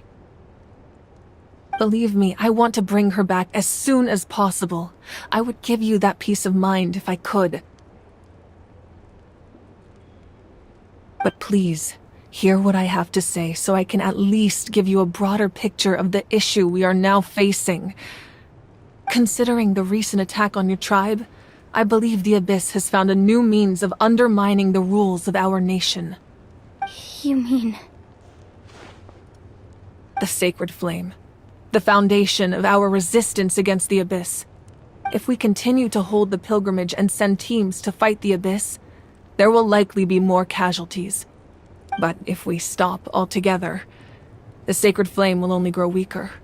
The Abyss will scale up their attacks, and the tragedy we saw with the people of the Springs will only be the first of many. If we compare the two choices, the former seems to be the lesser of two evils. Sorry, I know that may sound harsh, but I bear the name Malipo. Weighing the costs is my duty. The raw truth can be cruel. But we need to understand it if we want to approach this rationally. But what would you say, Mualani? This is personal for you, and unlike Kanich, I dare say it's not a simple case of weighing up which course of action is less painful, is it? No. I can't choose between them, and I don't want to. Saying that one is preferable over the other is disrespectful to the people who suffered. You're saying it doesn't matter whether I suspend the pilgrimage. The consequences will be equally painful. Yes. What happened to Kachina breaks my heart. But I couldn't bring myself to sacrifice other people for her sake. And that is the crux of the problem. It's not simply a matter of choosing the lesser of two evils. Either way, there will be people who suffer. And the end result will be the same. Belief in the pilgrimage will waver. Once doubt has crept in, the people will no longer unite in battle against the Abyss. And that is exactly what the Abyss wants. Their ultimate goal isn't to break the rules that make the Ode of Resurrection work. It's to destroy the people's faith in them. To prevent what happened to Kachina from happening to anyone else, we need to suspend the pilgrimage. So that is my current plan. And in the meantime, I've made efforts to strengthen each tribe's defenses.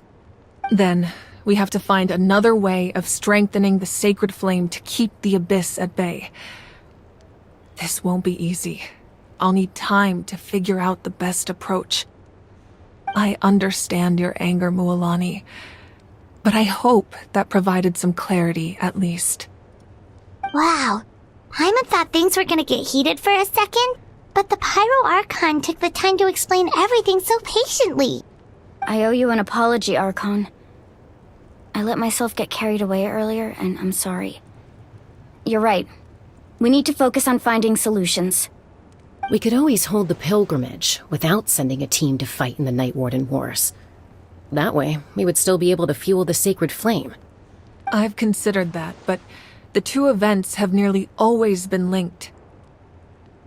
Without the chance to fight the Abyss, pilgrimage rankings lose their prestige, and competitor numbers will drop. With fewer participants, the amount of contending fire produced will decrease, and the vicious cycle will continue indefinitely. So, essentially, the Abyss is taking Kachina hostage. You've learned about the concept of ley lines during your travels, yes?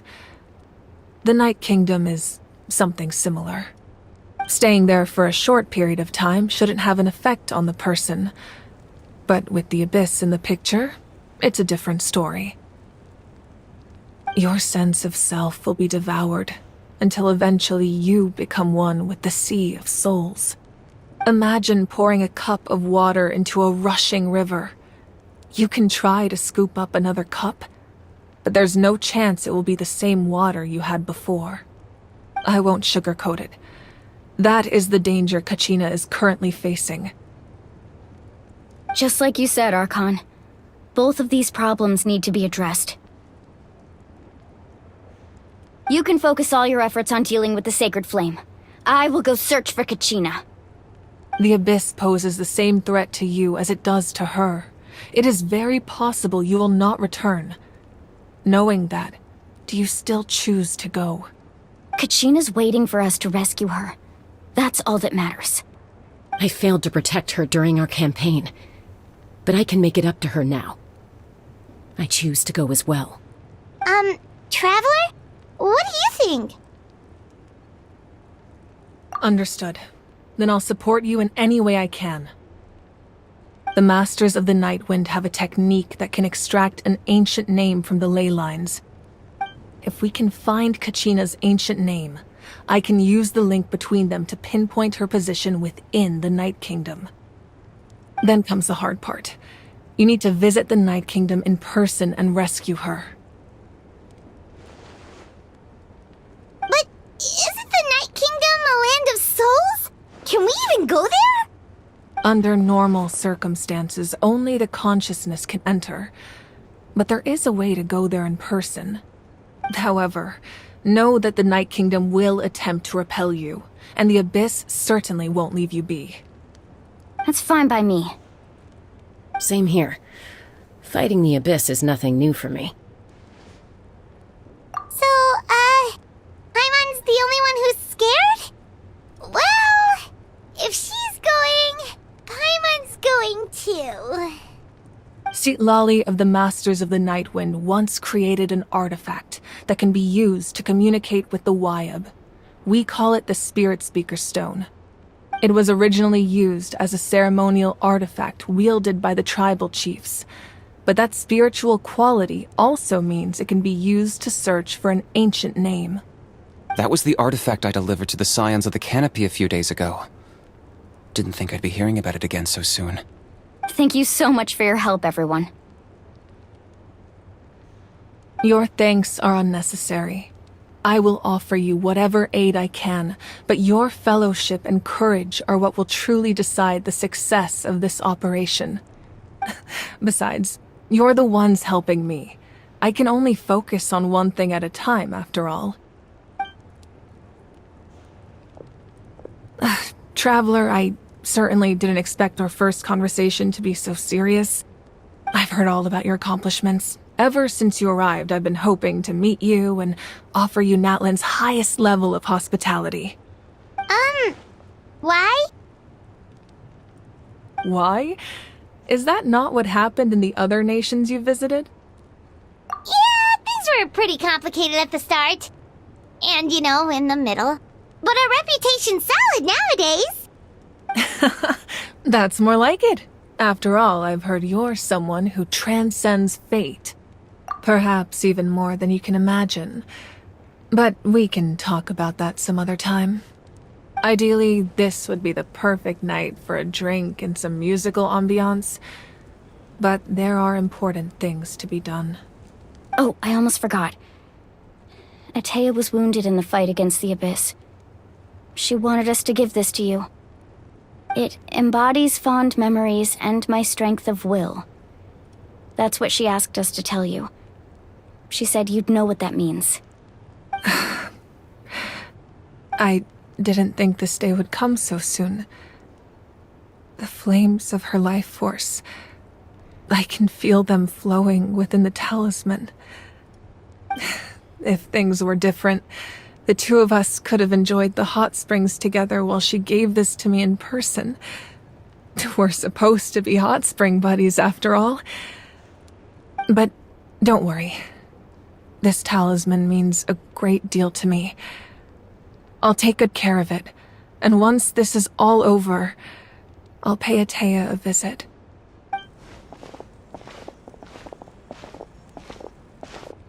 You said you didn't want to jeopardize the production of contending fire. But that's not at all why you decided to suspend the pilgrimage, is it? You're right. Even now, the production of contending fire is far from sufficient. The gradual corrosion caused by the Abyss has resulted in a massive shortage of pyro energy, and we're currently at the breaking point.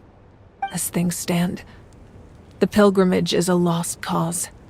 Suspending it allows us to save our strength to defend the tribes.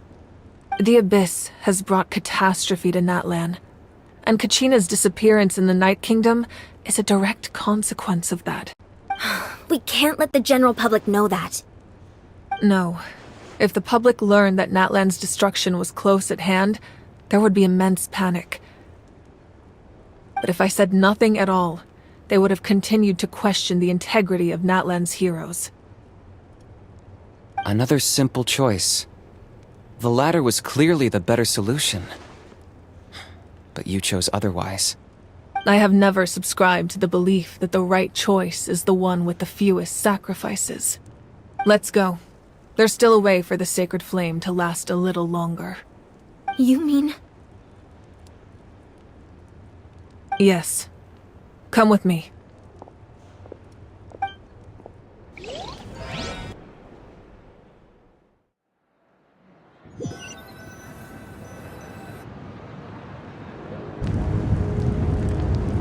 The sacred flame must never go out.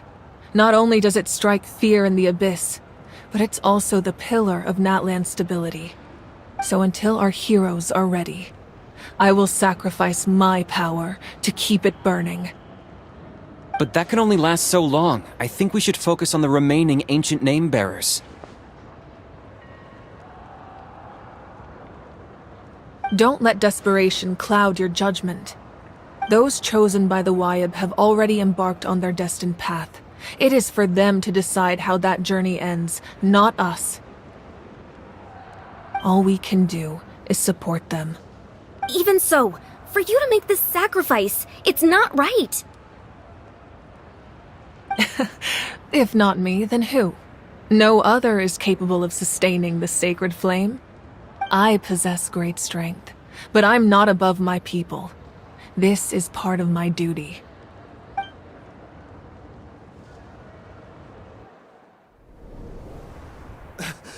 Archon, it's the Fatui!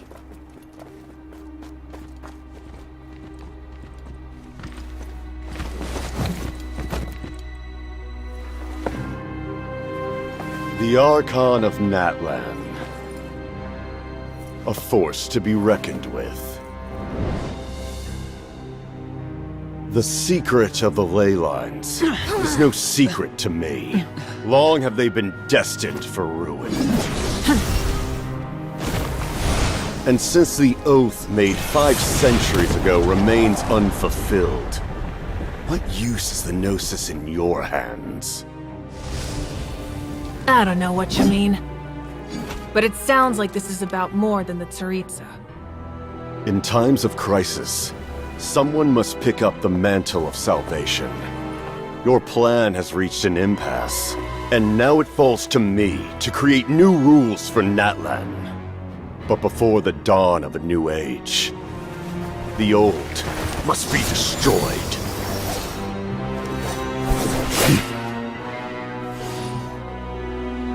I assume that's the end of your speech? Good. People like us. Let our blades do the talking!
Masters of the Night Wind.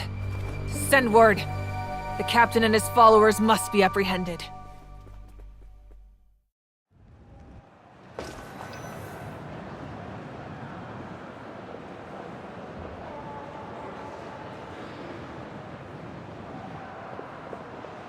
Are you alright, Archon? He was a formidable opponent. Exactly what I would expect from the first of the Fatui Harbingers. I never imagined someone could match you in combat. If the Tsaritsa sent him here, why would he bring up what happened 5 centuries ago? Yeah. And how much does he know about Natlan? The Harbingers are all driven by their own personal goals. The only purpose that unites them is collecting the Gnosis. But I'm sure the captain has his own reasons for being here as well. Whatever his motive, we should shift our focus to the Fatui. If they attack again, and we're not prepared, we're done for. No, we're running out of time. The wound I inflicted should hold him back and weaken him for the time being. Besides, I'm sure you noticed, the power that came to his rescue just now came from the Masters of the Night Wind. In other words, there are traitors among us. Not necessarily. This could prove to be a very valuable turn of events. When we exchanged final blows, I sensed an unusual presence within him. I'll need to investigate further. Kanich, go to the Masters of the Night Wind and look into who could have aided the captain. Speak to Sitlali. She should know. Of course, I'll head out right now. Do you still intend to... Yes, but fear not.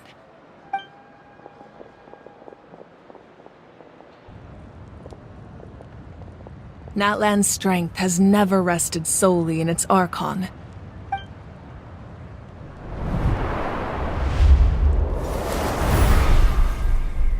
Together we foresaw the only path that leads to our nation's future. We must trust in that vision now.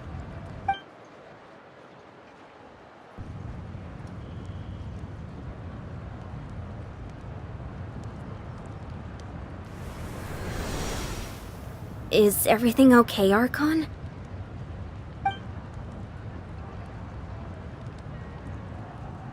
Completely fine. Just lamenting the fact that I never got a picture when I could still turn my hair into flames. Too late now. I just hope the others have a safe journey.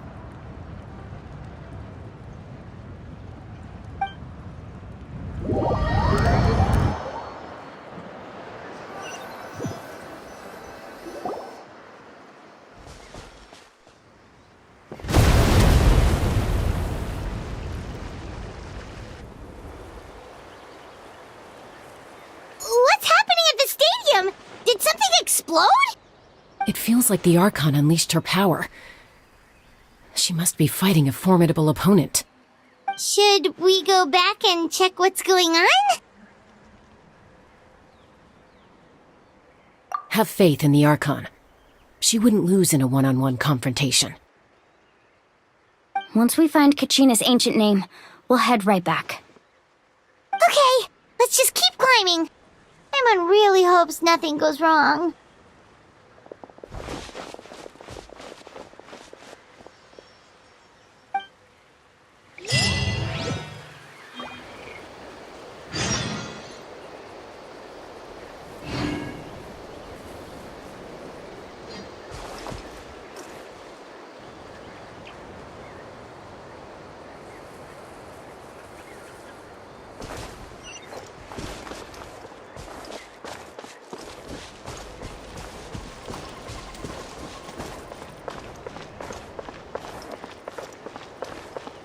Time to go.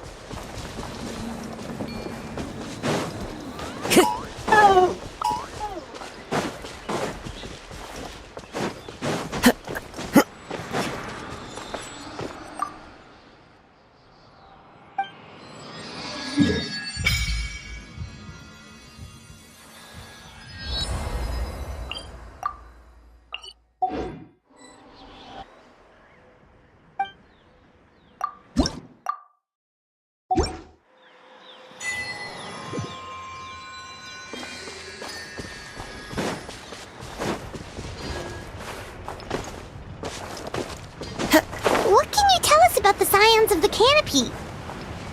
The tribe's people are very adventurous. Oh, kinda like us then. I'm not so sure. You don't strike me as the type to enjoy danger. The Scions of the Canopy are a bunch of thrill seekers. They love extreme sports like rock climbing, rappelling, volcano parkour, or even bungee jumping without a rope while a Yunkasaur stands at the edge and uses its tongue to catch them. Sound like something you'd be interested in? Okay, that does sound different from our usual adventures. Paimon's not doing any of that.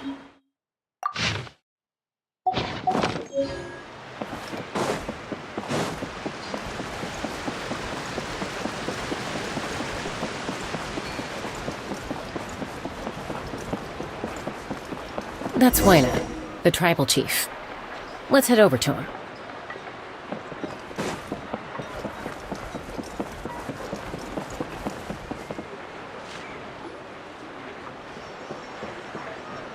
Chaska.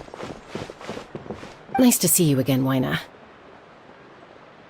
I'm afraid we don't have time for pleasantries, so I'll get right to it. We're here for the Spirit Speaker Stone. Whoa, hold on a second.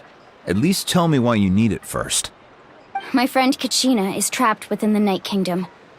We need the stone to find her ancient name and rescue her. Rescue her? From the Night Kingdom? That's right. I'm sorry, but someone needs to tell you what you don't want to hear. Going there, a mature warrior would never make such a foolish decision.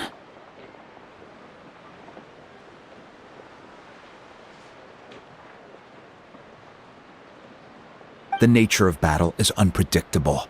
You never know how it's going to end.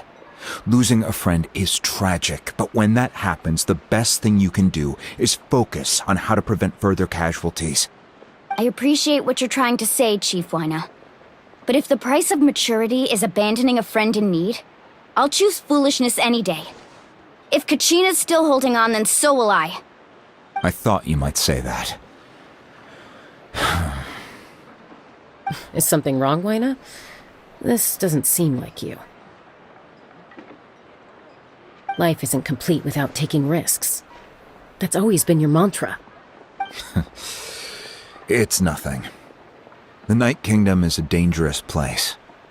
Can't blame me for checking if you were up to the task. If you're that determined, far be it from me to stop you. Here's the stone. Keep it safe, okay? It's not like we have a spare. Thank you. Huh. Seems like you two go way back. But aren't you from the Flower Feather Clan, Chaska? Oh, Chaska's a peacemaker, so she's famous throughout the tribes. She's always the one people call to resolve conflicts, so we slowly got to know each other that way. Her younger sister Quichi's always hanging around our tribe, too. She's helped us out a lot in the past. Oh, you have a younger sister? Yes, I'll introduce you to her sometime. But let's get back to business. Wina, how do we use the stone? As you probably know, your intended destination is completely different from the real world. The Night Kingdom is like a river flowing with concepts, and the ancient name you seek is like a tiny fish swimming downstream. In that sense, the stone is like a fishing boat drifting down the river, but the boat alone isn't enough. You need a fisherman experienced enough to steer it in the right direction. We couldn't do that ourselves? With a little practice, I'm sure you could. You have the strength and the talent. If you want to make sure this works, though, I could recommend someone to you. Who? Vichama, a legendary warrior and scout from our tribe. He's got a keen eye and a well-honed intuition. Even his ancient name means to seek. If you're fishing for a name, you're gonna want him on the boat. Vichama? Why does that name sound familiar? He's one of Auntie Atea's hot spring buddies. I've heard stories about him. Where can we find him? Ever since Malco passed, He spends most of his time gazing out at the scenery from the cliff tops. Follow the path that way, and I'm sure you'll find him. Thank you. We'll go look for him there. Good luck. I hope everything goes well.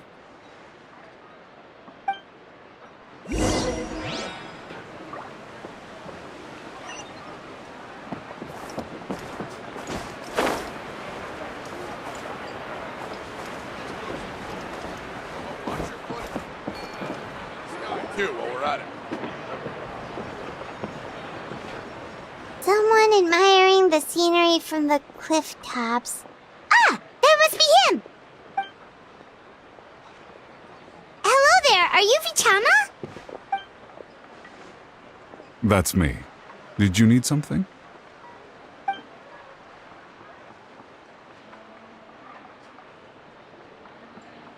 What?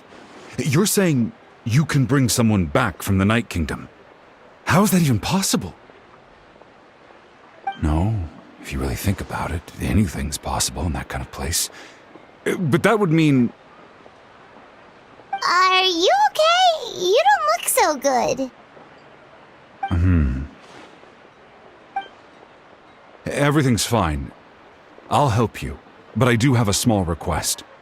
After I help you find Kachina's ancient name, I want to use the stone to look for my friends as well. Your friend? Oh, why not mention someone named Malco? Is that who you're talking about? Yes, but I'd rather not get into it if it's all the same to you. That's not a problem. We agree to your request. Yeah. Since you're helping us find Kachina's ancient name, it's only right that we return the favor.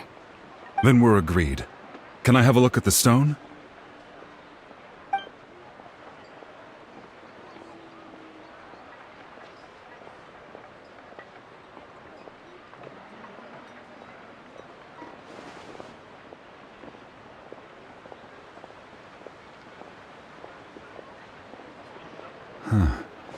I see. From what I can tell, it functions almost like an abyssal pylon. Both connect the Night Kingdom to the living world. Once the connection is established, the abyss will come surging through the opening like a predator honing in on the scent of blood.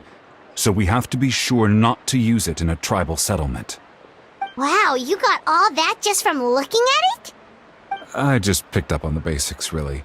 I still have no idea why it works. You said someone named Sitlali invented this. They must be a genius. I'll go find an open area and start setting things up. In the meantime, I need you to get 2 things for me. We'll go right away. What do you need? First, I'll need some hook ropes. Pretty much every store around here carries them, so no need to go anywhere special. Oh, and I need to build a net out of them, so make sure you get a good amount. Wait, are you saying you're going to use a real net to catch Kachina's ancient name? How does that work when one's tangible and one's not? By creating something tangible in our world, like a net, we can create a connection to a corresponding concept in the Night Kingdom. Basically, I'm going to use the concept of a net to catch something equally intangible, an ancient name. Oh, I see. What about the second thing you needed? Right. I need 2 chunks of obsidian. Once we bring the ancient names into our world, we'll need a place to store them. Normally, you can only get obsidian from the Children of Echoes, but I heard there's a traveling merchant from that tribe around here somewhere, so maybe you can try your luck there. Gotcha! Alright, let's split up. See that clearing? Let's meet over there when you're done. Oh, and you can send someone with me if you want. In case you're worried I might take the stone for myself. What do you think, Chaska? There's no need. Lena spoke highly of you. That means you're trustworthy. I appreciate it, even though that doesn't mean much to me anymore. Anyway, it'll take some time to set everything up, so no need to rush. I'll see you in a bit.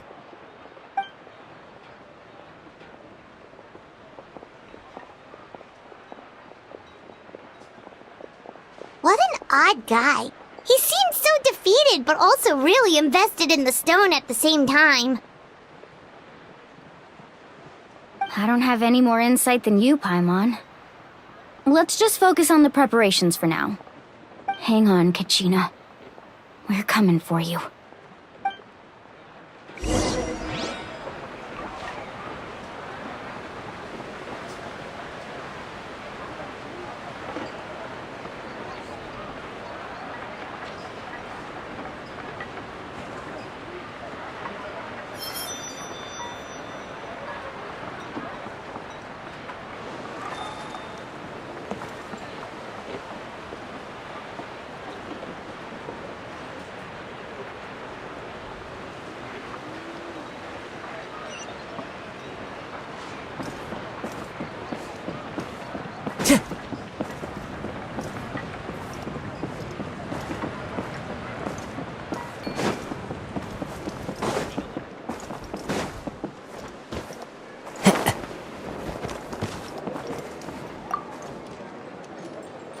Hello. Do you have any hook ropes for sale? Hook ropes? As in rock climbing equipment? Yes. How much for your whole stock? Oh, the whole thing? Let me see. That would be 30,000 mora in total. Deal? Deal. Wait, really? What, you want me to drive down the price? We just need these as fast as possible. Thanks. Oh, no problem at all. I'll even pass along some information on the house. These ropes are usually used by rock climbing enthusiasts. If you want to learn, Roka's the person you want to ask. All right, that's everything. Here you go. Now we need the obsidian. Let's go talk to the traveling merchant Bichama mentioned.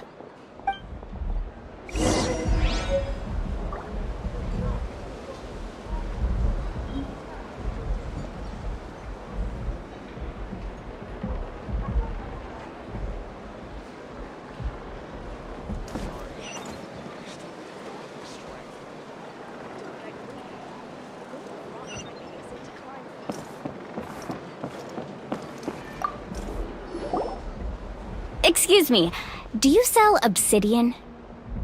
Why, yes. I've got a chunk for sale right over there. Perfect. Is that the only one, though? We actually need two.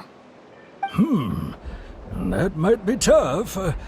Tell you what, I'll take a look through these boxes over here and we'll see what we can find. Thank you so much. We'll wait here.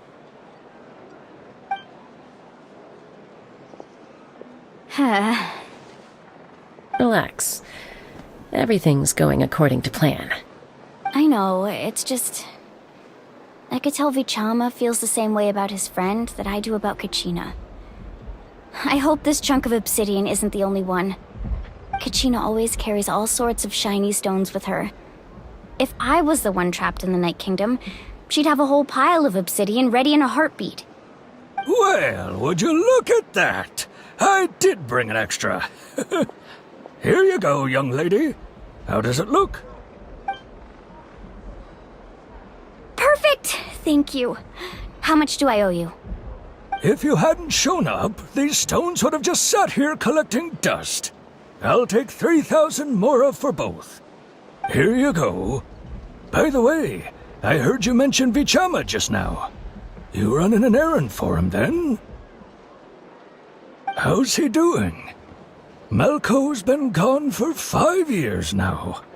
It's about time he started to move forward. Do you know what happened between them? I heard about it in passing while I was out drinking one night, but I don't know all the details. Bichama and Malco grew up together, and even made a name for themselves together.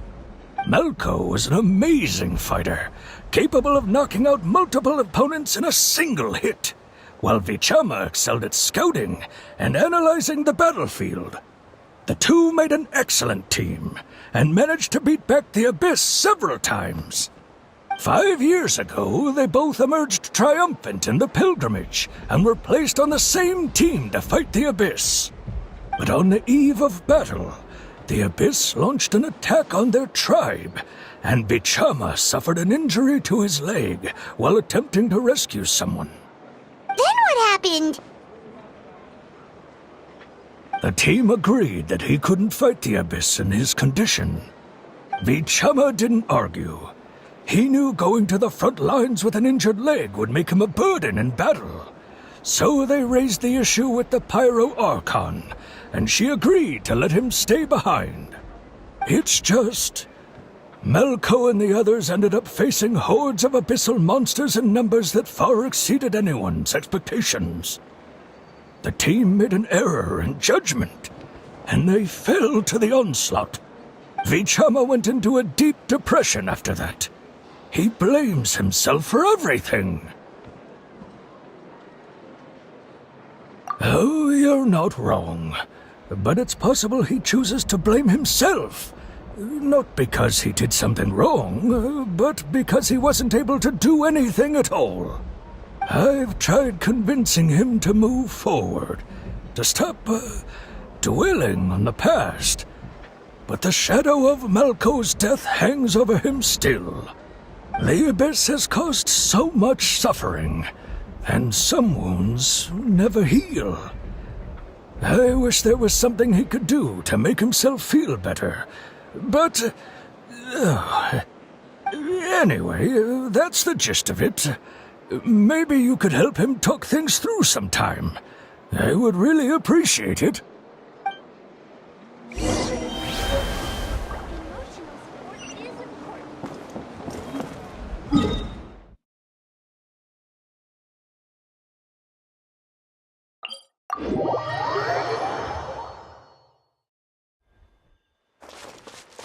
Time to go.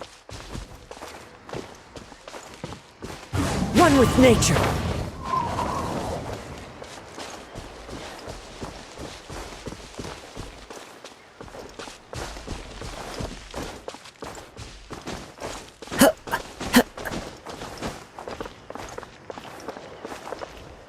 The wind knows me.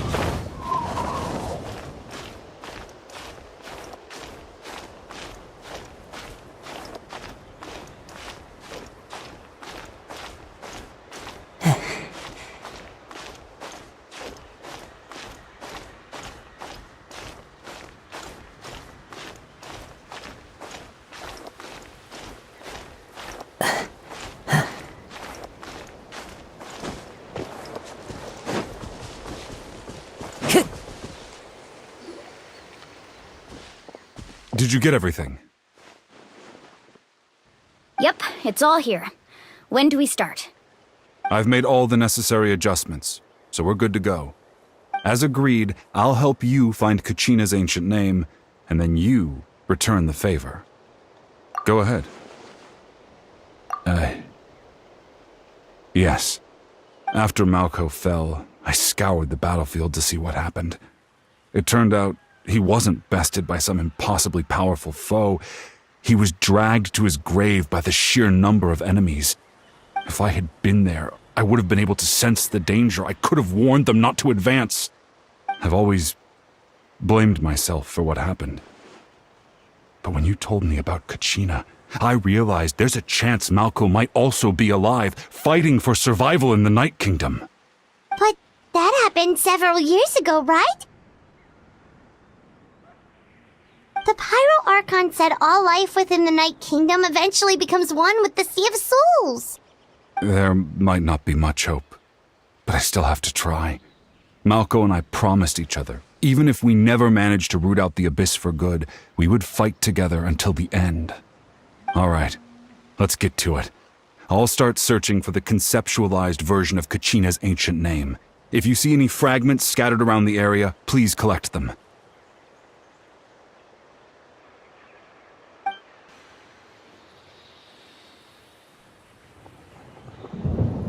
Make sure you prepare yourselves for battle. As I said, the stone will link the mortal realm to the Night Kingdom. The Abyss will likely emerge in response. Look at that golden thing! It must be one of those fragments Vichama mentioned. Let's get closer! Time to go.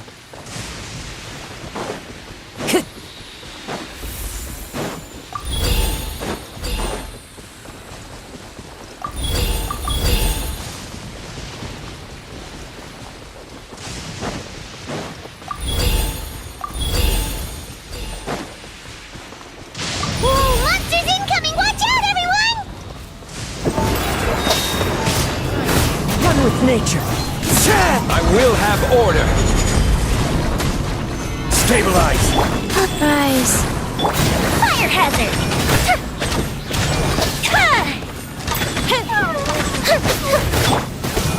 The wind knows me.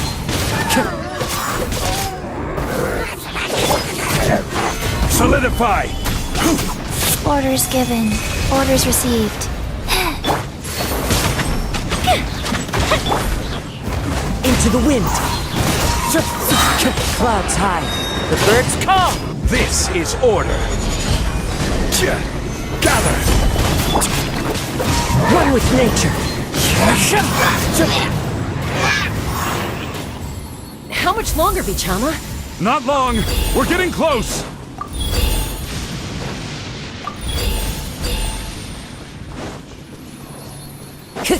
Time to go.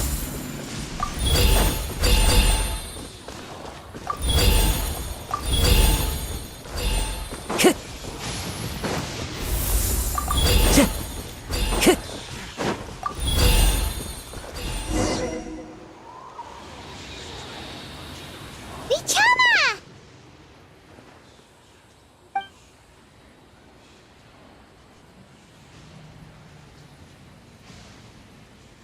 Quick! Take it!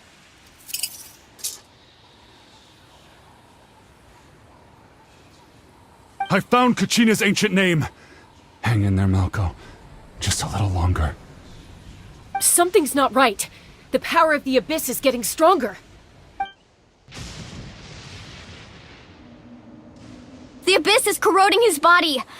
Vichama, you can't keep going. You'll die. I should have died 5 years ago. I just need a little more time.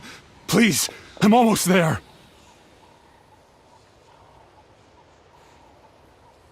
Thank you.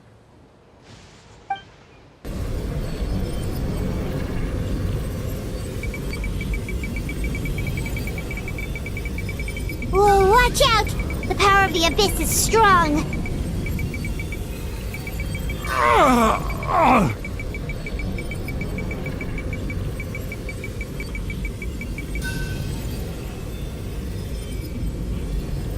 This power. Hanging in there? Malco. No! Why can't I find him? Why? We can't wait any longer. Pull him away from the stone, Mualani. I already tried, but the power of the Abyss has him in a chokehold. It's like he's tied to the stone with an invisible rope.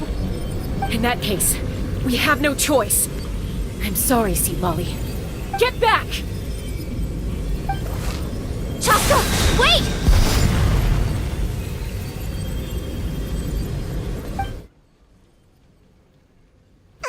Ouch! What happened just now? It looked like the Spirit Speaker's stone was... The stone's power was spiraling out of control. The only way to stop it was to destroy it. You were all caught in the shockwave of the explosion. You might feel dizzy for a while, but that's normal. Give us a heads up next time, will you? You're lucky we managed to dodge it in time. I thought I said to get back. Yeah, barely a second before you made it go poof. Not everyone has your reflexes, Chaska. We were this close to getting dragged into the explosion. Okay, I'll be more careful next time. At least Kachina's ancient name is still in one piece. Wait, where's Vichama? Vichama! Vichama! I couldn't find Malco's ancient name. It must be completely gone by now. Once your ancient name disappears, there's no coming back. From the very beginning, I knew there was a slim chance, but still. And now... it's too late to save him. From the minute he left that day, it was already too late. Vichama.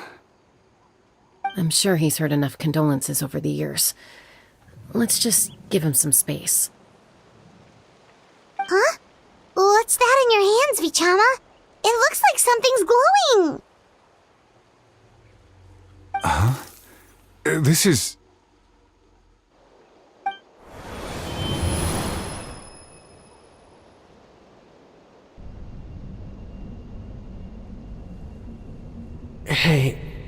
Malco.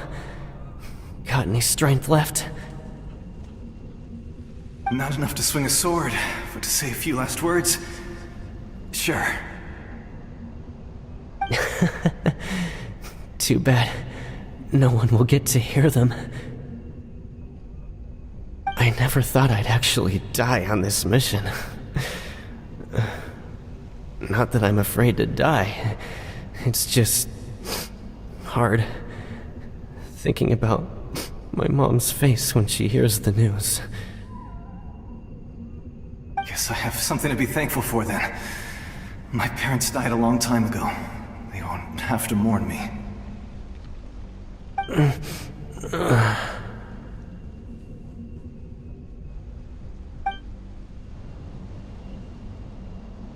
Pisak! Always had to beat me at everything, didn't you? Right to the end, you were never one for goodbyes. Maybe you're right. Maybe no one will get to hear our last words. But just in case... Vichama, I'm so glad you didn't come with us. Don't be sad. Just keep on living. For the both of us.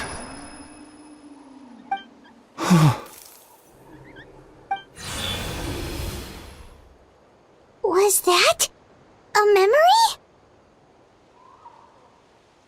Seems like we were able to salvage something after all.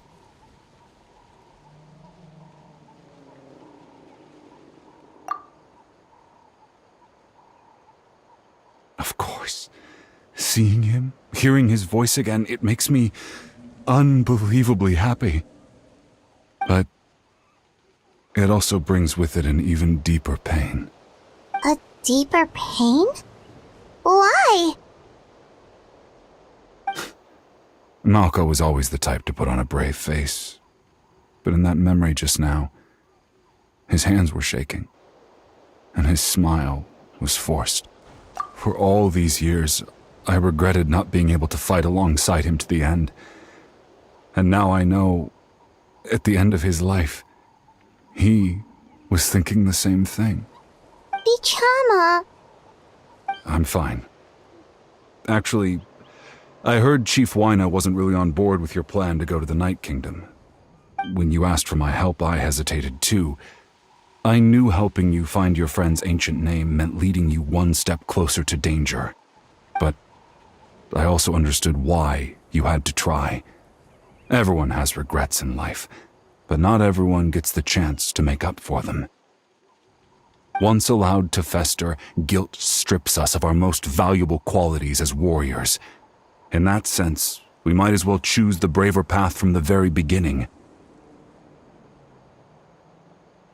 If I could do it all over again, I would have followed Malco to the front lines no matter what. Even with an injured leg, there were still things I could have done. That way, even if the outcome stayed the same, I still would have fought alongside him to the end. There are critical junctures in life, and if you don't seize the chance to act, there's no going back. That's something I had to learn in hindsight, but you're still at the crossroads of your journey, so I hope you can walk away without regrets. Thank you, Vichama. I feel even more determined now.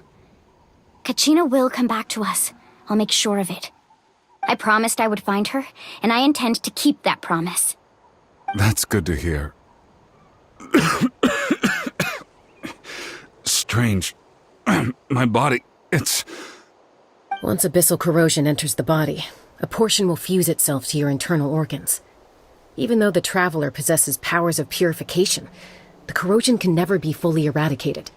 Thanks to her, though, you are only briefly exposed. Slowing your breathing and controlling your emotions should help you keep the symptoms in check.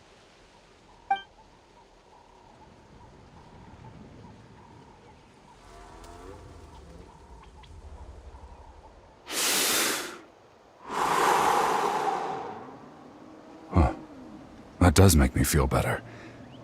You seem very knowledgeable about all this. Just speaking from experience, that's all. Anyway, we've recovered Kachina's ancient name, so we're off to a great start. Let's get Vichama back to his tribe and tell Wina the good news. Oh, and apologize for destroying the Spirit Speaker Stone. We had no choice, though, so he'll probably understand. Right?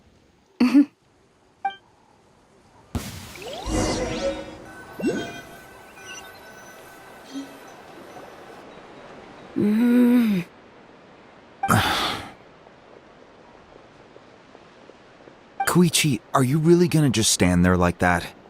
I don't know what you want from me. I think you know exactly what I'm trying to say, Uncle Wina.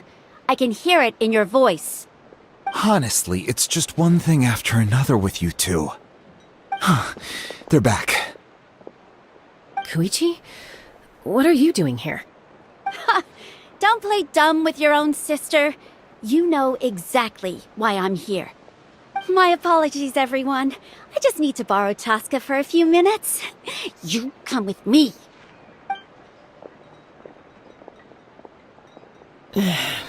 I'll be just a moment. Who is that? Koichi, Chaska's younger sister. Although the two aren't actually related by blood, it's kind of a long story. It's not really my story to tell, but I guess it's not a secret. You see, Chaska was actually raised by cuckoo sores. She was afflicted with a rare disease when she was a child, and abandoned in the wild as a result. The Abyss found her out there, all on her own, and tried to devour her. But in the end, all that did was trigger her will to live. That strength of will pushed her to survive. But it also planted a seed of conflict within her. Eventually, she was adopted by the cuckoo sores. Wherever they went, she followed, getting into fights right and left. For some reason, Paimon can totally imagine that. Well, when Chaska finally returned to human society, it was Koichi's parents who adopted her. At the time, Chaska still had a habit of getting into fights, so Koichi was always taking her around, apologizing to everyone. Ah, I remember those days. One of those fights was definitely with me. But, you know, kids. You're fighting one minute and your friend's the next. Eventually, she found a way to rein in that desire to fight. And now she's who people call to resolve conflicts. She's known as the Peacemaker. It sounds like she still argues with Koichi, though. Don't siblings usually stop fighting when they get older? That's partly my fault. Koichi asked me to stop Chaska from doing anything dangerous, but you probably know by now, once Chaska makes up her mind, there's no changing it. Oh, I get it. No wonder you tried to talk us out of going to the Night Kingdom. Chaska even said that wasn't like you. I'm all for your adventure. You need to take risks when you're young, because by the time you're my age, you couldn't attempt something like that even if you wanted to. Better try now than live with regrets later. That's what I say. Still, I can understand where Koichi's coming from.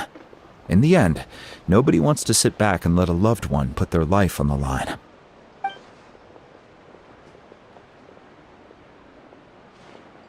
All right, it's just the two of us now. You have 1 minute to explain yourself. I don't have anything to say. You don't have to approve, but you should know I only do what's necessary. That attitude is exactly the problem. It's like you don't care. You try to sneak off to the Night Kingdom behind my back and then play it down as if it's just a trip abroad. Well, technically I am going abroad, right? Again with the excuses! We agreed, didn't we? There are 4 levels of danger. If it's not something urgent, you can only engage in level 2 danger and below. You can only go up to level 3 if a situation is so dire there's absolutely no alternative. But a trip to the Night Kingdom? If that's not a level 4, I don't know what is. And you were just going to sneak into the place without saying anything. What do you mean, sneak into the place? I always planned on walking in there with my head held high. You bought off Uncle Wina, didn't you? He promised me he'd stop you from doing anything dangerous. Oh, it's like he didn't even try. You feel like he went back on his word.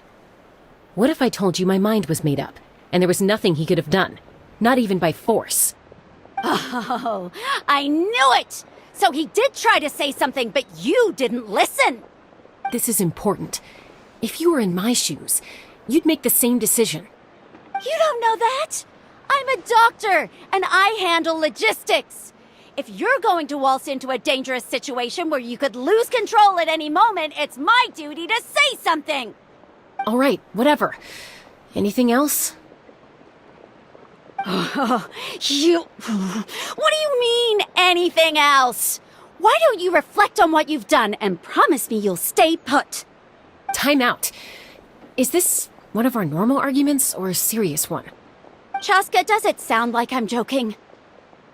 Then, you need to know something. What happened to Kachina was partially my fault. I can't leave her there to die. That's not who I am. But the person you become when you lose control, that's also not who you are. That's a different issue. You said it yourself. A person is only as good as their morals. If I want to live in Natlan, I need to display qualities that make me worthy of this nation. I've also told you that managing your condition is equally important. Sometimes you have to make sacrifices. All right, let's stop this here. If we keep going, I might actually have to get serious. And I think Wyna prefers his roof attached to his house. Is that a threat? That sounds like a threat to me. Koichi! Younger sisters are supposed to listen to their elders. So, you're really going to go, no matter what I say? I'm supposed to be your sister. Then support me. I'll be back. All you have to do is wait. Chaska. So, that's it. Why'd you have to turn out to be so darn annoying?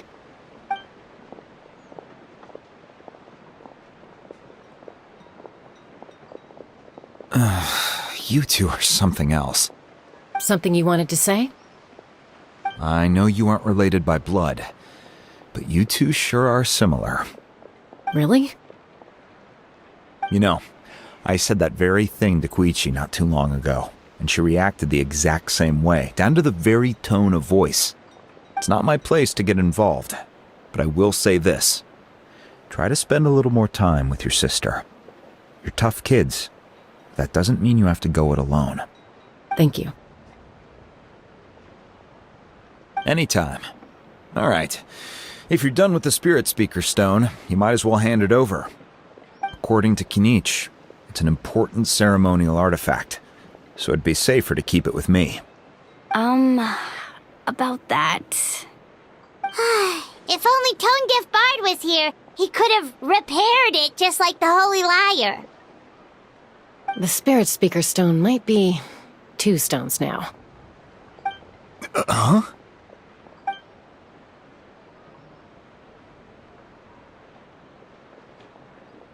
I see. Sounds like it was an urgent situation. If someone's life was on the line, then you had no choice. Still, Citlali's going to be a nightmare to deal with now that you've broken her stuff. I'll explain everything to her later. Stay safe out there in the Night Kingdom, okay? I'll wait here for your safe return.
Show me your courage!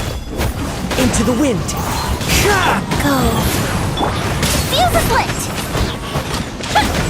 Out of the way! Forget it! Blown away! The wind knows me.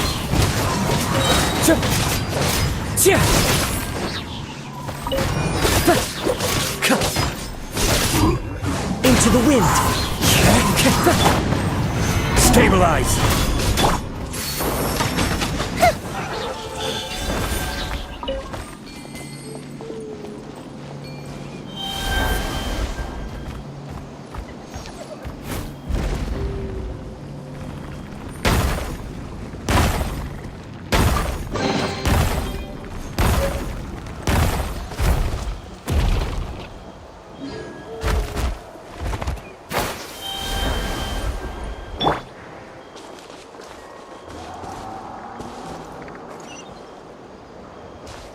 One with nature.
We're back! We found Kachina's ancient name, too! Well, it's fairly complicated. Let me give you the condensed version. The Fatui again? We can't go anywhere without them causing trouble. But what if the Fatui finds out you've lost your power? Won't they try to take advantage of the situation? That's why it has to be our little secret. No one else can know, or we're asking for trouble. Look, I wish I could offer you some sort of consolation, but I won't lie to you. With multiple factions closing in, there's nothing comforting about the situation we're facing. Still, all you need to do is focus on your goal. You can leave the complicated matters to me. I can also step in on the Pyro Archon's behalf. There's a limit to what I can accomplish, but I'll help you however I can. There's no need to be so modest, Yan-san. Your incredible strength has long been a well-known fact. You're the pride of your tribe. Archon, I'm sorry about before. You have so much on your plate, so much that you have to worry about.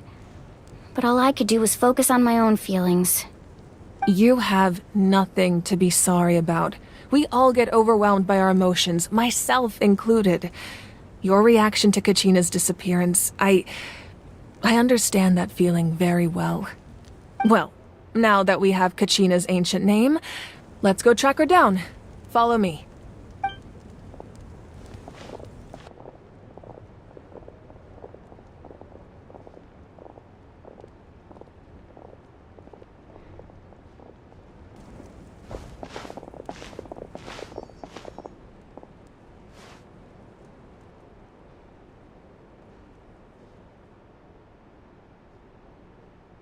What is this place?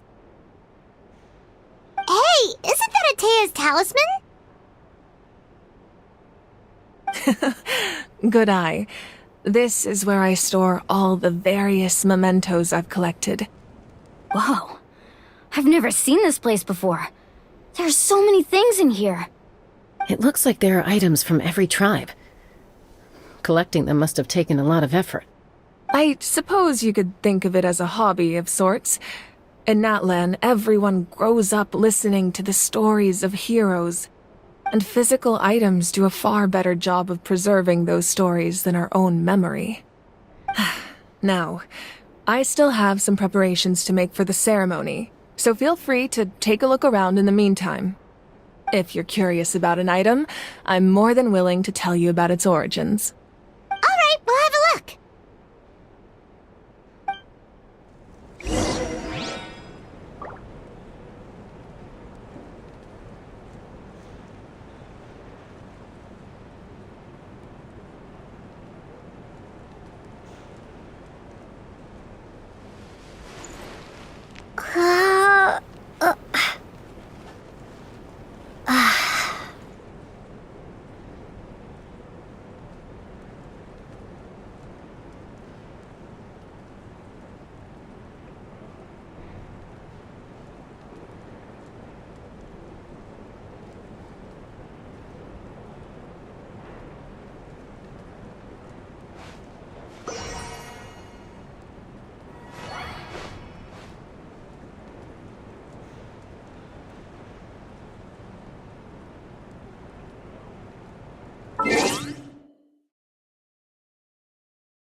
Chivalry will never die.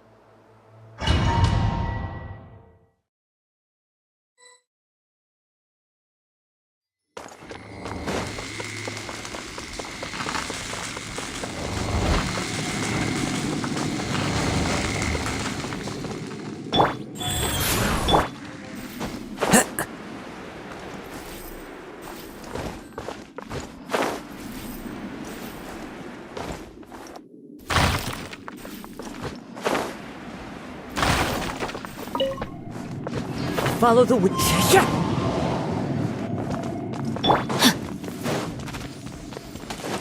Time to act. As one with wind and cloud.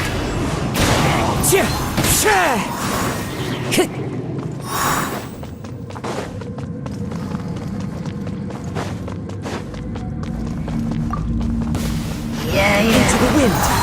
Here come the fireworks! Fire hazard!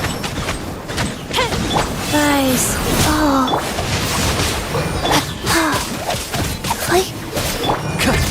One with nature. Clouds hide. The birds call. Into the wind. Fuse is lit! Fizzle out.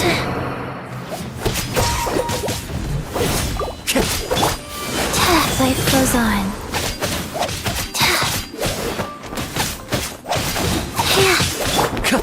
One with nature. Sacred name, fortune preserver. Witness the power of Gova. The wind knows me.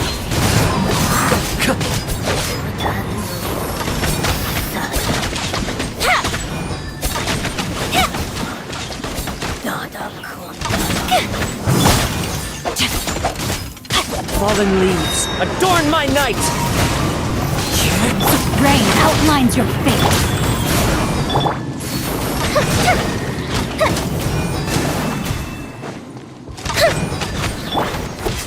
Into the wind.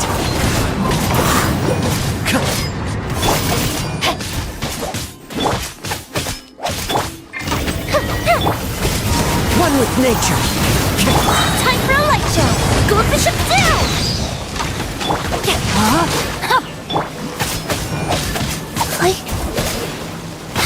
Wheel of life. Into the wind. As one with wind and cloud.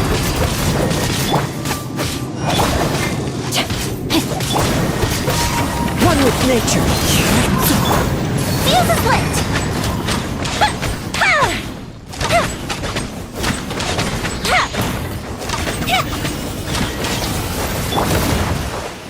Rain outlines your fate. Into the wind. Go. Time for a light show.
What shall we do?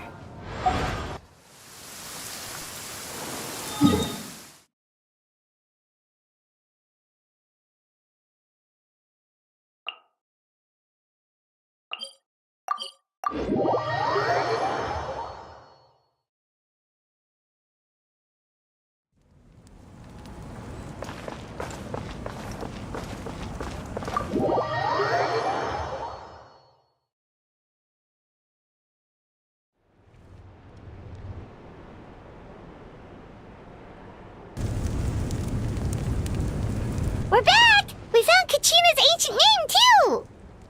Well, it's fairly complicated. Let me give you the condensed version.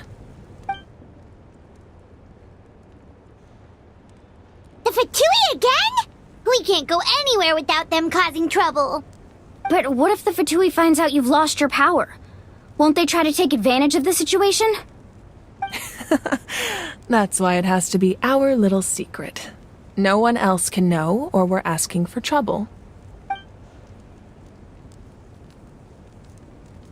Look, I wish I could offer you some sort of consolation, but I won't lie to you.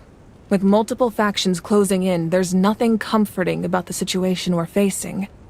Still, all you need to do is focus on your goal. You can leave the complicated matters to me. I can also step in on the Pyro Archon's behalf. There's a limit to what I can accomplish, but I'll help you however I can. There's no need to be so modest, Yan-san. Your incredible strength has long been a well-known fact. You're the pride of your tribe. Archon, I'm sorry about before. You have so much on your plate, so much that you have to worry about. But all I could do was focus on my own feelings. You have nothing to be sorry about. We all get overwhelmed by our emotions, myself included. Your reaction to Kachina's disappearance, I understand that feeling very well. Well, now that we have Kachina's ancient name, let's go track her down. Follow me.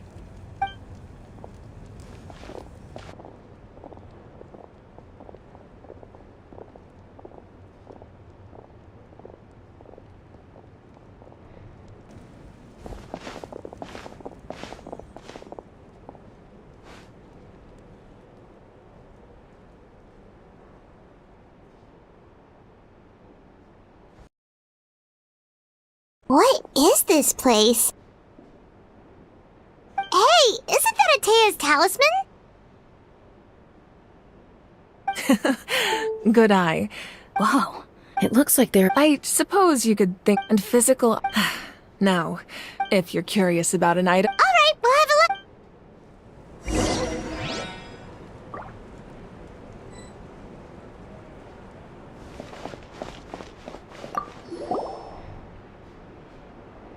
There are so many... No, those belong to the Masters of the Night Wind. They're ceremonial tools used to amplify the ability to communicate with the Night Kingdom and the Wayab. Yamaya is an expert in this field, and she taught me a lot. Even though she appears stoic and serious, she actually has a keen sense of humor. The tools you see here are quite traditional. Her students found them outdated, so she passed them on to me. The contents of the jars aren't all that special. Oh, except the big jar in the middle.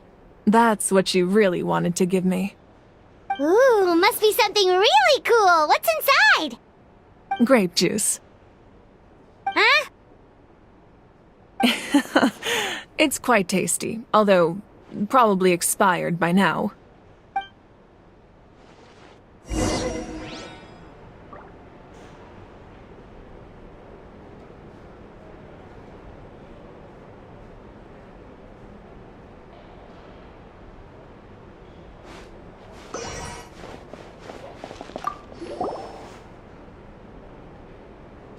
The powder still needs some time to settle, so let's wait a little longer.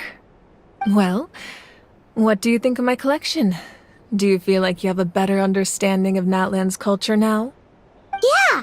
If each item represents a different story, seems like Natlan's really been through a lot. Does every item hold a special memory, just like Atea's talisman? That's right. The items in my collection actually serve a similar purpose to the ancient names passed down among the tribes. They demonstrate the true shape of time. The shape of time?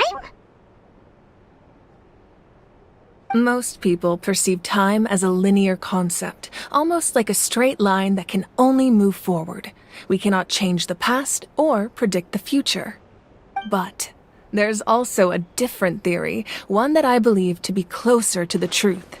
Namely, that the past, present, and future all exist at once. At once?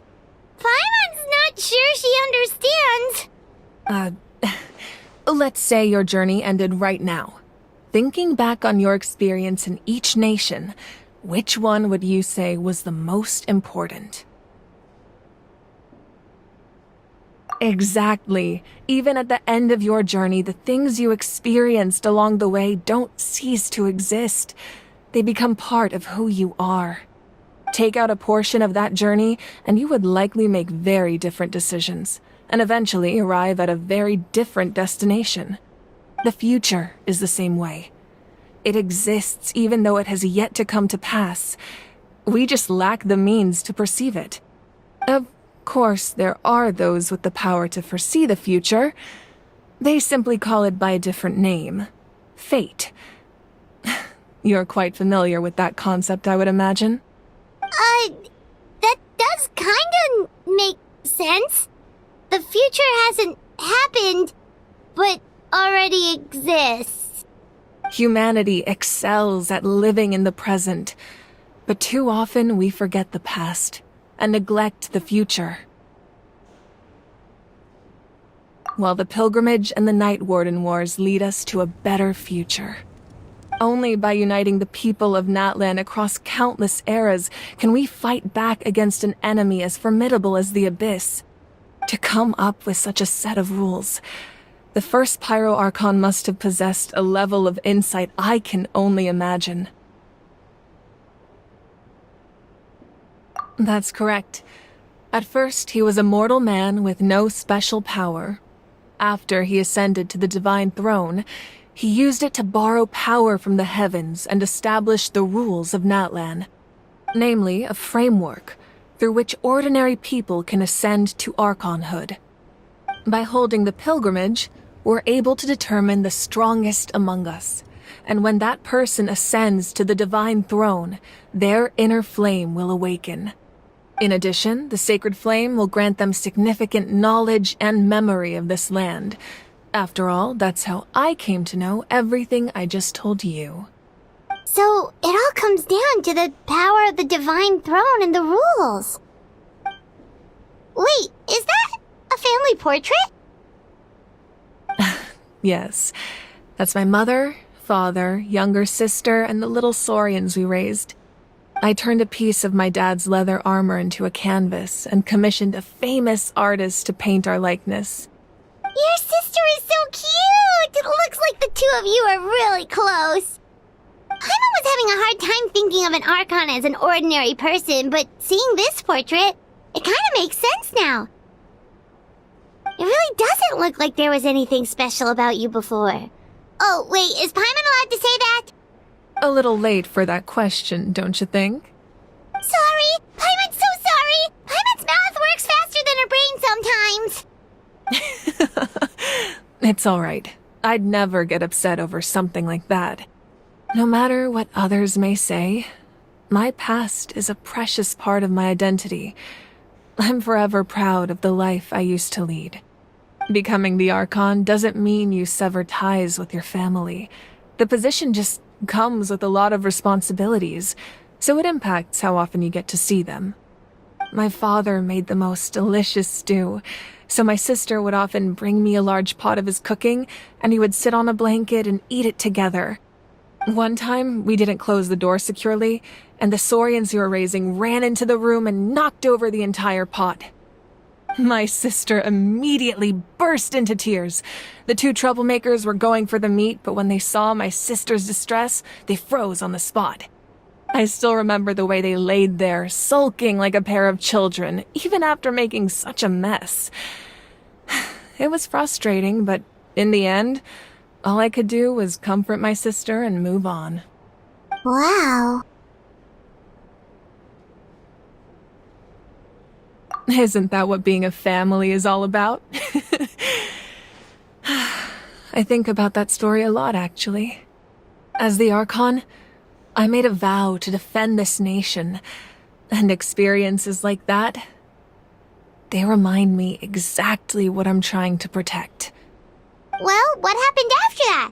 This portrait looks pretty old. Your sister must be all grown up by now, right? I believe she ended up working as an architect and artist. She built many houses and crafted many beautiful works of art. Anyway, that's enough about me. Now that the powder is settled, we can begin. Ian-san, Mulani, Chaska, over here, please. Place the ancient name up there, and then we'll begin.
Surely as the echoes of life resound through heaven and earth, so too shall our stories remain eternal.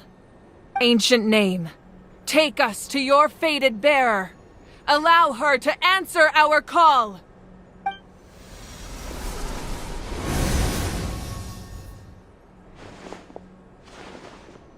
Am I hallucinating again? Kachina! Are you okay? Huh? I'm not seeing things, am I? Is the Abyss playing tricks on me again? It's okay, Kachina. It's just us. We're trying to find a way to bring you back. Everyone, you have to listen to me. I've been investigating the Night Kingdom this entire time, and I figured out what's wrong. The Wyab is being affected by the Abyss. I was waiting for the Wyab to send me back, but then this really strong monster came in and it almost killed me. The Wyab saved me, even though its power is weakening, so I've been hiding from the monsters while trying to find a way to help. The Night Kingdom has become a huge mess, though. I keep hearing these awful sounds and seeing really horrible things. Don't listen to those sounds, Kachina. The Abyss is trying to strip you of your sanity. All you need to do is stay safe and wait for us. We'll be there shortly. It's okay. I feel so much better now that I've had the chance to talk to you guys. You don't need to worry about me. I've never been strong or special at all, really. So I don't blame anyone for forgetting about me or leaving me behind. Just knowing you care is more than enough. I'll find a way back. You don't have to put yourselves in danger to come rescue me. You're always like this, Kachina. Now's not the time to act tough. We're coming for you, and that's final. I don't know what lies the Abyss has been feeding you, but I'll tell you something right now. Nobody here sees you as a burden. You're a victor of the Night Warden Wars, a hero of Natlan. All you need to do is wait for us to rescue you, and you'll get all the applause and recognition you deserve.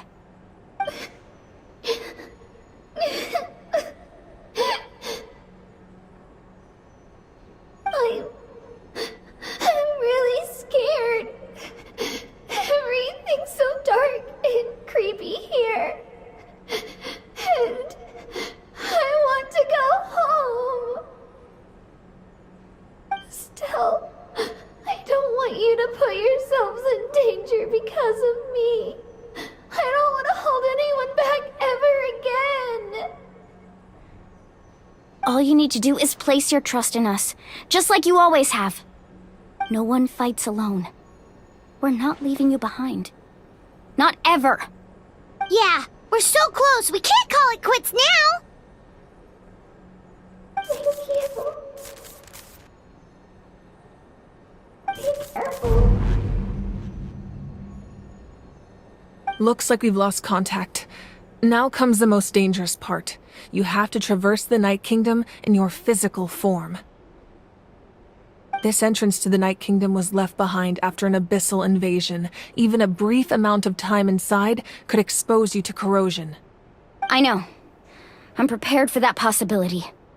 All right, then I wish you all the best. I'll tell Koichi to be ready just in case. She's very experienced in dealing with abyssal corruption. That face you just made. Don't tell me you two got into another argument. No, I just feel bad for creating more work for her. I'll go with them too, Archon. The more people, the stronger the party. Thank you so much for your help, everyone. It really means a lot that you're willing to brave these dangers with me. And there's no time to lose, so let's get going. Now that I've lost my power, I won't be able to provide much practical support. But I can still keep an eye on the situation from here. Eon-san, I know it's unlikely, but if you encounter a situation you can't handle... That won't happen. I hope not.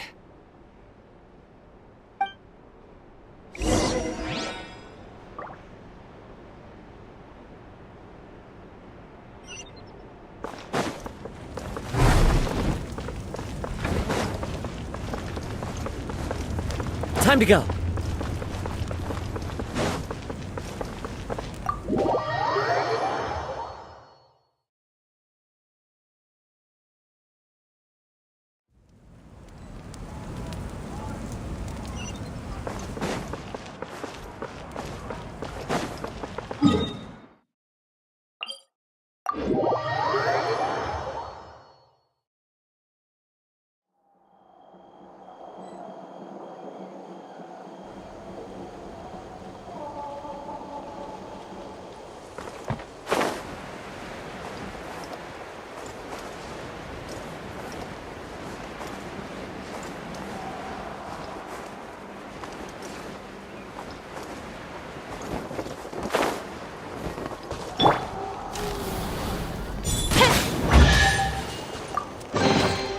Ooh, will we find any firework material? The wind knows me.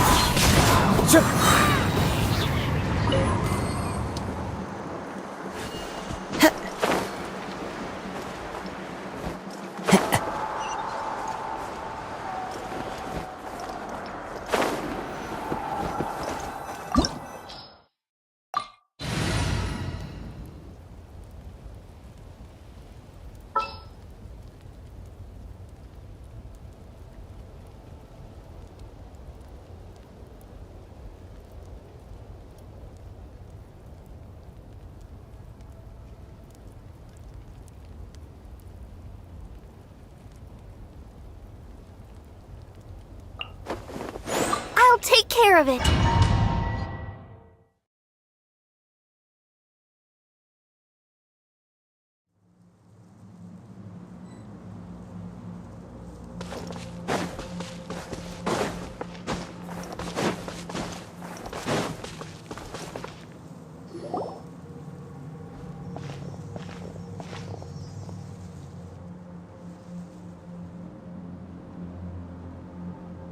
So we're underneath Natlan right now? It looks nothing like Paimon was imagining.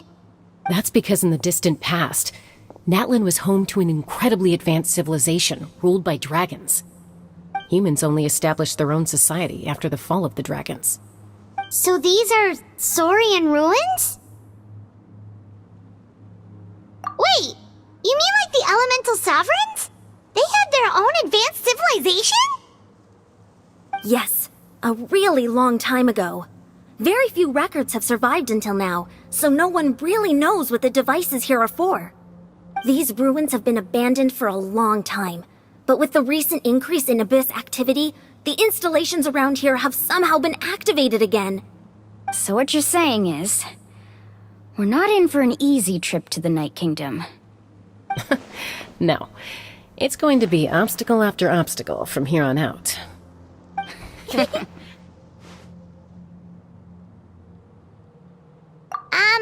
Why are you all laughing like that? It's creeping Paimon out. It's the pre-adventure excitement kicking in, right guys? Of course. I'm eager to get started. Then let's go. We won't let anything stand in our way.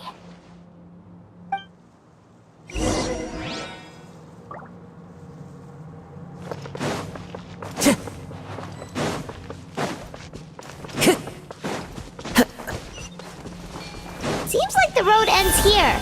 How should we get across?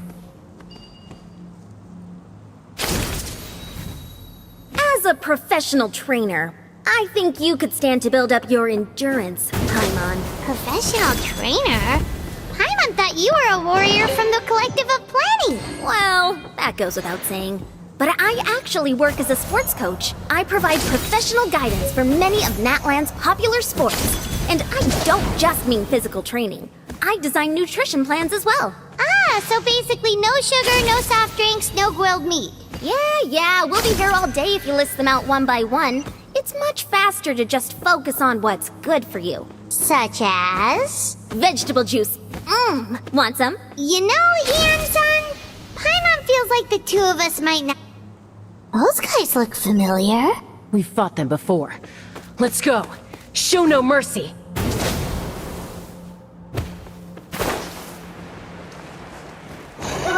Order guide you. Clouds high. The birds call. Come on, we can do it. A festive reprise.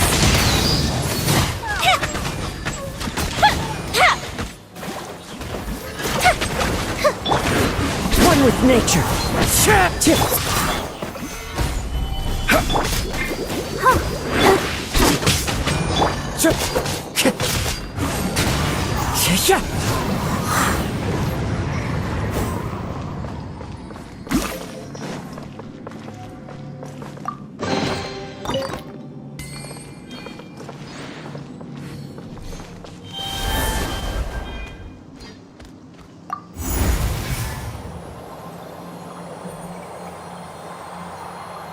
Whoa, the place we need to go seems really high up.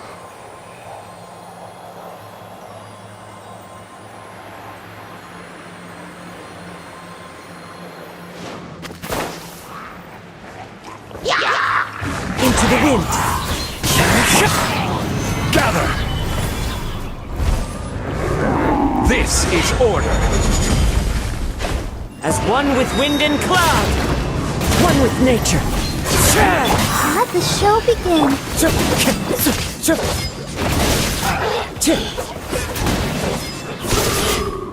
The wind knows me.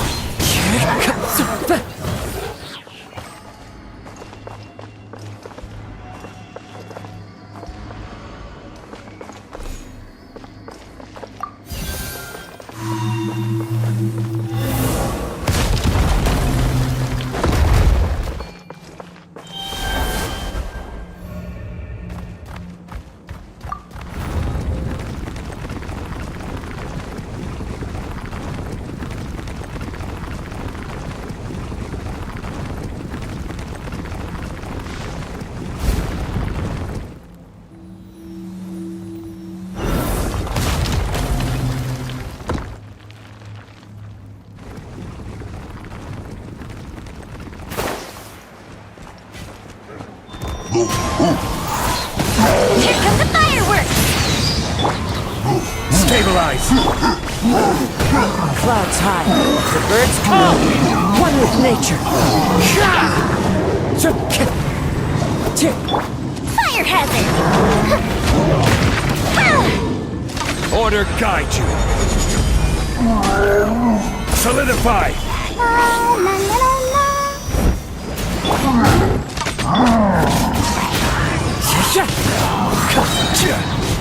Fallen leaves, adorn my night!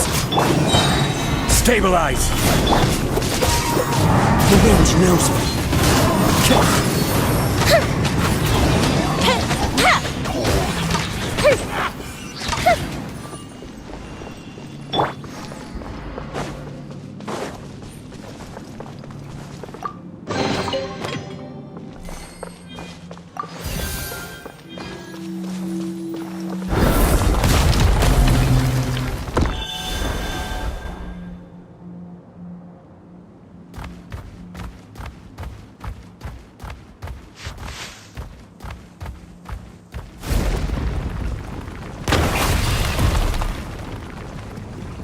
This is the final stretch. We just need to climb up, and we'll be there. Nothing to it. Easy for you to say.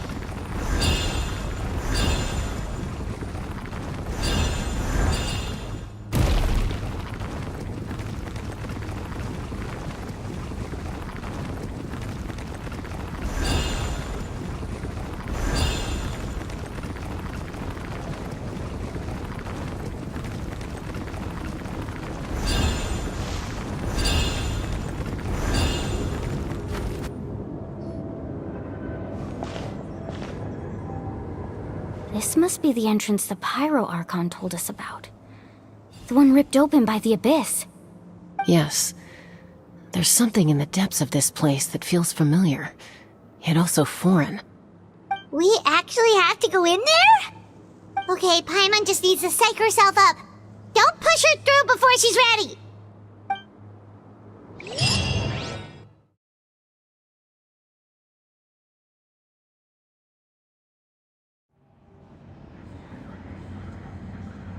Hey! You don't have to drag Paimon! You're pulling too hard!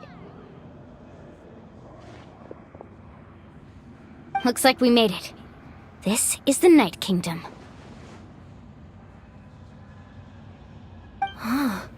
It looks so different from what I imagined in the stories. That overflow of energy is probably what trapped Kachina here in the first place. From this point forward, everything we know about the real world no longer applies. Anything can happen here. Paimon's more worried about how we're gonna make it out. We obviously can't go back the way we came. Do you see that patch of light on the ground? It's shining down from that fissure in the sky. Oh yeah, right in front of us. So that's coming from up there? Oh, it's so high up. Did we really fall that far down? Just like I said, our real-world knowledge doesn't apply here. We fell all this way, yet came out completely unscathed. If this was the real world, we'd have to climb our way back up to the entrance. But here, all we have to do is stand underneath the light and offer a prayer. That's it?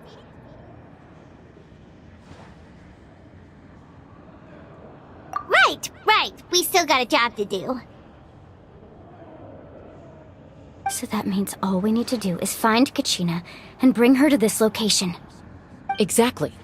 This light is streaming in from the real world. It's a link between the two realms.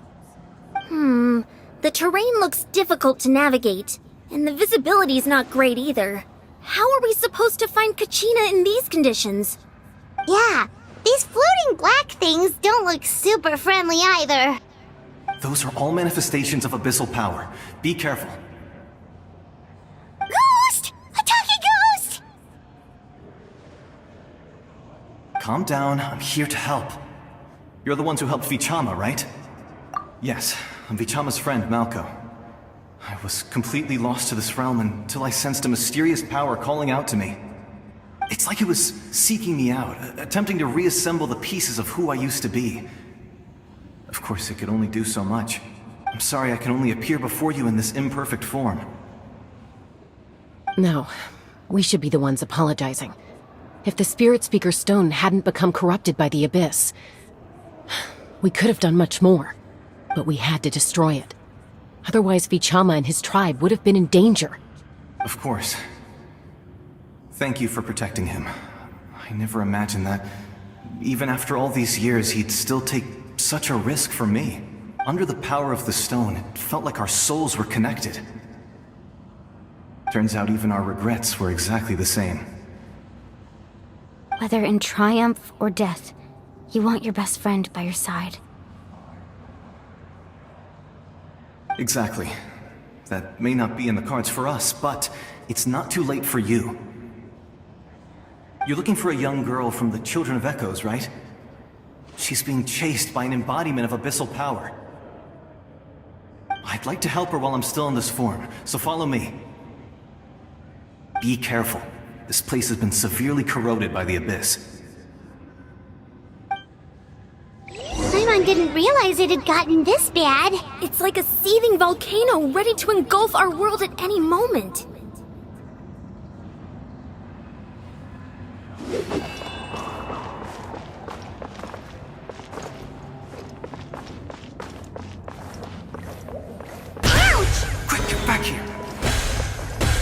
stick close to me. My power will be able to ward off attacks for the time being.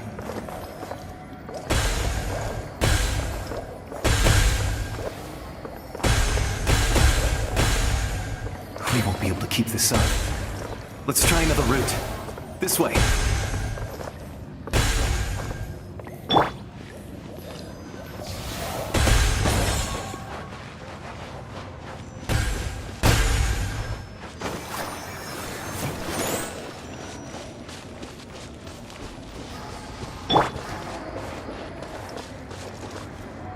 Not good. More monsters. We shouldn't waste our time on them.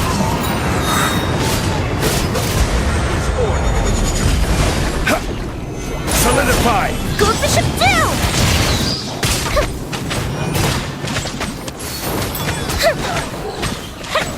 Come on, we can do it! Gather!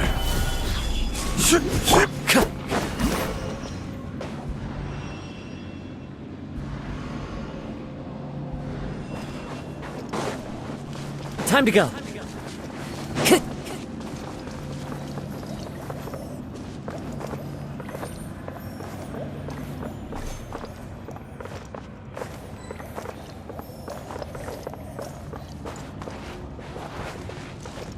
Oh, Paimon can't see anything! It's easy to get lost here. Just stick close.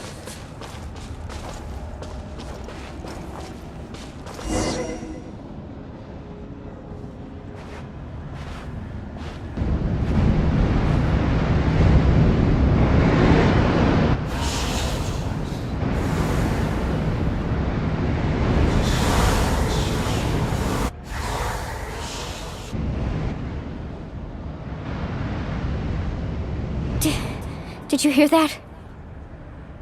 What? Never mind. It was probably just my imagination. Don't scare Paimon like that! I heard it too. It was a voice from the abyss. What did it say? Doesn't matter. It certainly doesn't harbor good intentions.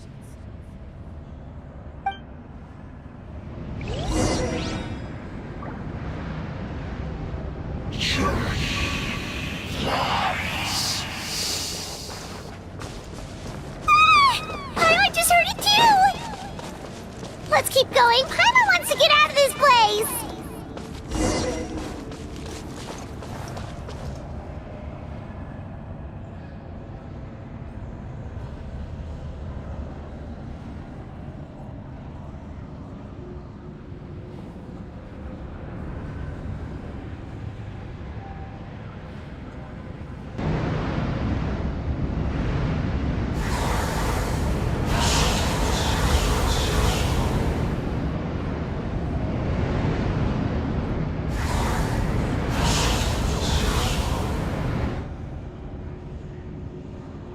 We're here, Kachina!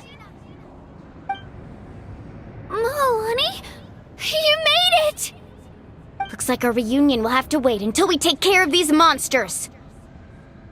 Good idea. Let's go!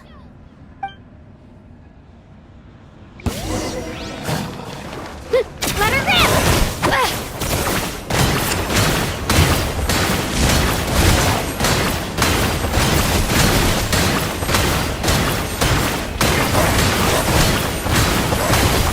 It's nothing. I will have order. Solidify! I'll protect us. Here goes! Clear the air!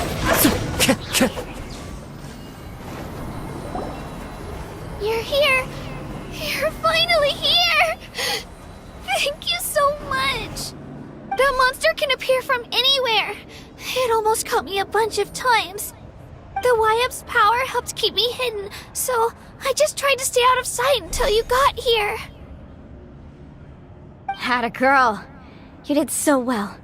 And most importantly, you weren't hurt. Should we start heading back then? Actually, I have a request. Will you come visit the Wyap with me? I can't exactly put it into words, but Something's wrong with the Ode of Resurrection. And I know it has something to do with the contamination from the Abyss. That was the Pyro Archon's theory as well. Everything we've seen here certainly seems to back it up. In the Night Kingdom, there are 6 main totem poles representing the Wyab of each tribe. You can think of them like the body of each Wyab. Additional totem poles, like the ones around here, serve as proxies to which the Wyab can extend their consciousness. There are countless proxies scattered around the Night Kingdom. Through them, the Wyab can extend their consciousness over the entire realm and track down souls no matter where they roam. But if a proxy were to become severely contaminated, then a soul could become lost within the Night Kingdom. Judging by the current situation, I don't think we're dealing with just one contaminated proxy. Even if we could drive back the abyssal power from one of them, that probably wouldn't even put a dent in the problem. Still, we can't just leave the Wyab to suffer. It's protected me this whole time. I agree. We might even manage to draw out the monster that's been hunting Kachina. Getting rid of the monster might slow down the deterioration of the Night Kingdom.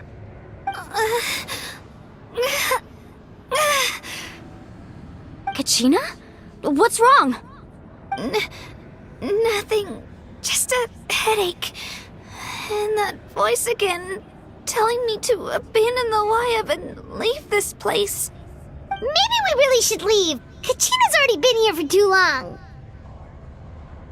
No, I'm fine. I don't plan on listening to that nonsense. I can hold on. Just up ahead. I'll lead the way.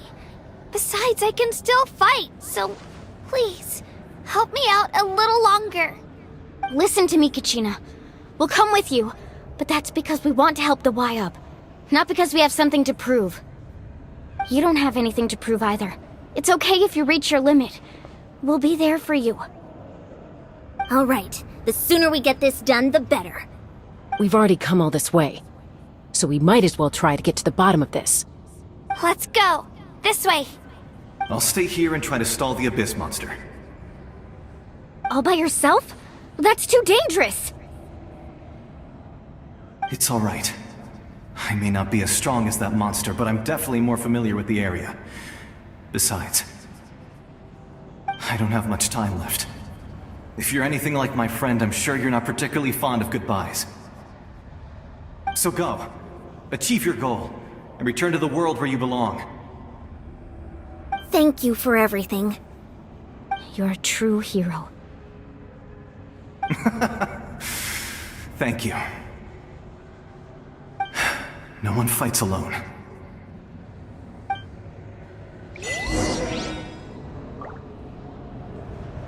Does your head still hurt? Let me help you walk. I'm fine. I'm fine. You should know I'm made of stronger stuff than that.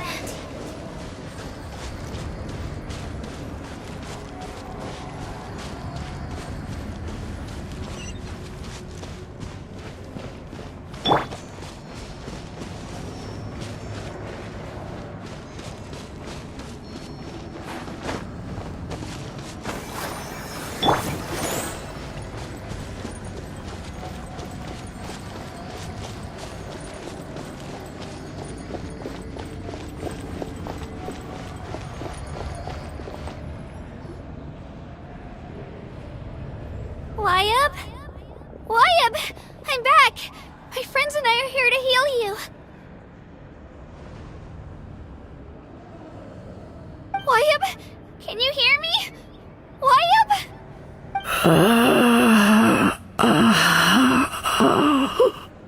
So we were right. The contamination is already too severe. It's preventing the Wyab from answering our calls. Alright, get ready everyone. Time to purge the abyssal energy from this place. Careful. We've got company. Already? You really think that puny soul could slow me down? Courage in the face of futility is pure folly. He tried to get in my way, so I disposed of him. You killed Malco? You would have dispersed with or without me. Rather than worrying about him, I would urge you to focus on yourself. You may have defeated others of my kind in the past, but underestimate me now, and it will be to your peril. No, the power of the Abyss is intoxicating. The destruction it seeks captivates like a masterful work of art. I strive only for the opportunity to see it up close. I thought this naive little girl was an exception, but it turns out humanity is full of lambs willing to offer themselves up to the slaughter. That is the tragedy of your short lives. You understand nothing of all-encompassing power. Ancient names, pride, friendship, all empty ideas invented to give you a false sense of self-worth. They possess no power at all. The Pyro Archon created those grandiose ideals out of pure selfishness. Anything to avoid sharing power. Anything to avoid handing over the primordial gift to ordinary people like you. Don't believe me? Then ask yourself, why is the Pyro Archon strong beyond measure, while you, Kachina, remain so pathetically weak?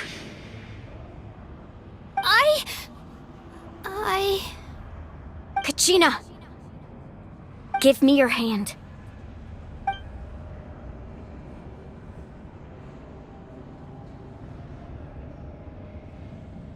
Feel that? I'm right here next to you. Thanks, Moalani. You're right. I have nothing to fear. Because I'm not alone anymore. You're right. Maybe comforting ideals don't have any power. But you also couldn't be more wrong. You've never had to work for your own strength, so you will never understand the true source of our power. What? The courage we have to stand before you and not back down? It comes from our friendship. The power lies not in the ideal itself, but in our commitment to upholding that ideal, and in our decision to stand together and fight! Well said! Let's go, Kachina. It shouldn't take more than 2 of us to handle an enemy like this. Sorry in advance, but you deserve what's coming to you! There aren't many in Natlan who can beat us when we're together. It's time he got a taste of that kind of power. From the ashes Check this out! Just the launch! Faster! Hear the Inferno's Get back! like the flames of redemption! Shabam! Hear the Inferno's call! Now is the time for my... Let's ride! Surf's up!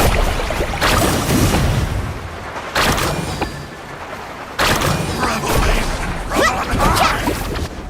A glimpse! Here goes!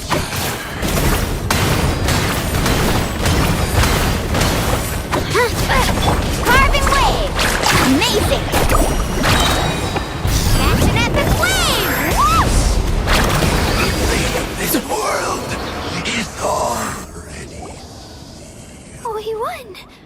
We actually won! That's what he gets for underestimating you two. Fantastic work, Kachina! Absolutely fantastic! This makes me so... unbelievably happy. I'm happy too, Moalani. Together we really are unstoppable!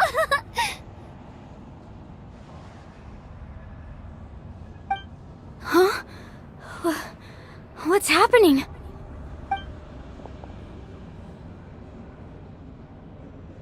My ancient name is glowing? But I thought I didn't bring it with me. It's probably a projection from the real world. But that doesn't explain why it's glowing all of a sudden. Wait, does that mean you're...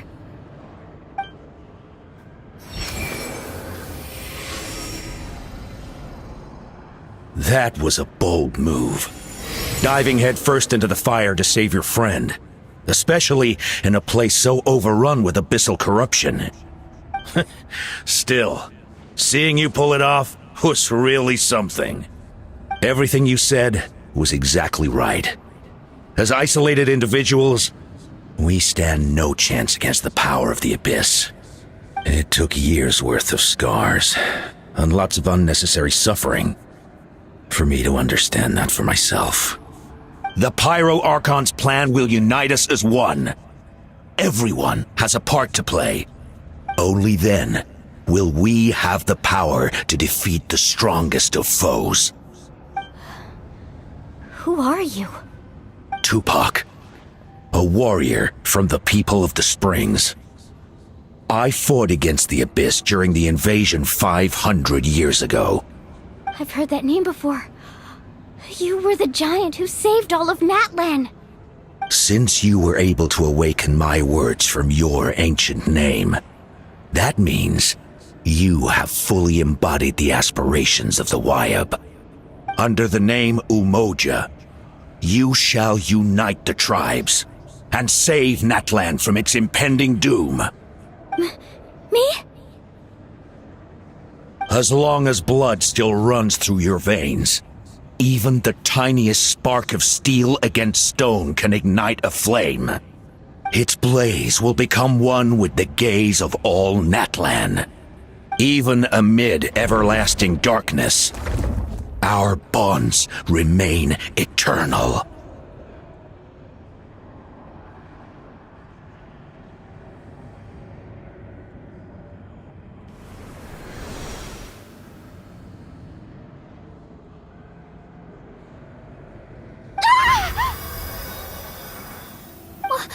What's wrong, Milani? So many memories. My brain was just flooded with everything he once knew. So that's what happened. What do you mean? Did you just figure something out? 500 years ago, they foresaw the very crisis we're facing now. Efforts to save Natlan started all the way back then. We can go over the details once we get back. We shouldn't linger here longer than we have to. I know bits and pieces, but I had no idea Mualani was also part of the plan. This sounds like something that's going to need a lot of explaining. Let's focus on saving the Wyab first.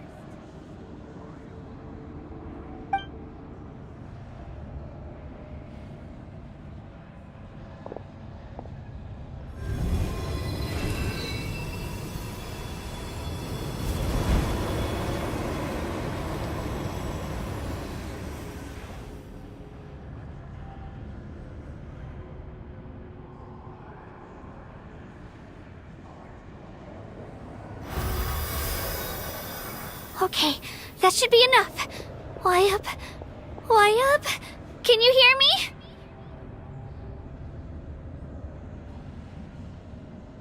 I hear your voice, Kachina. My dear child. Great. Well then, I'm afraid it's time to say goodbye. I just wanted to make sure you were okay before we leave, but we can't afford to stay here any longer. I was going to ask why you bestowed an ancient name upon someone like me, but it's okay.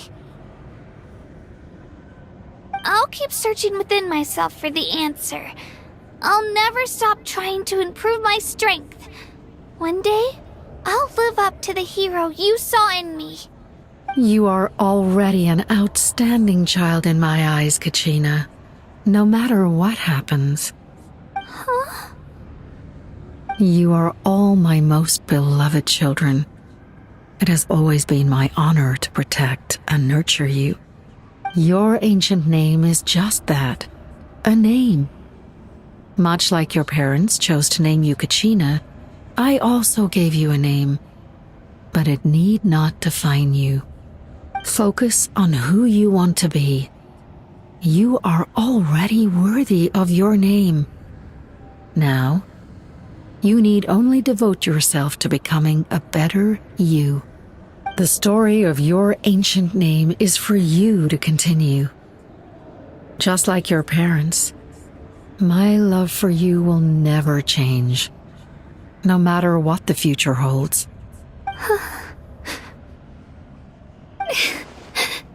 Thank you, Wyatt. It gladdens me to see the Pyro Archon's plan move another step towards completion.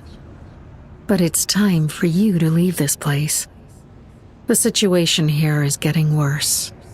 Go now, my children. Save Natlan on behalf of all you hold dear. I know we've never met before, Wyatt, but I just wanted to say thank you for encouraging Kachina. It was exactly what she needed to hear. Whoa! What's going on? An earthquake? We're out of time. It's the power of the Abyss. Quick, we need to run!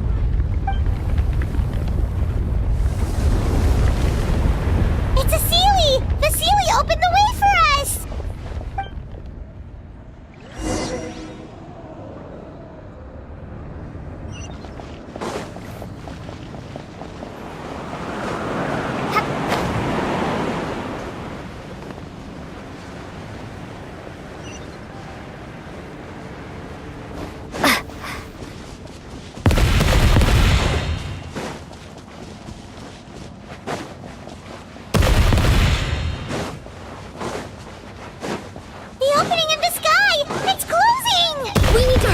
Or we'll be stuck here!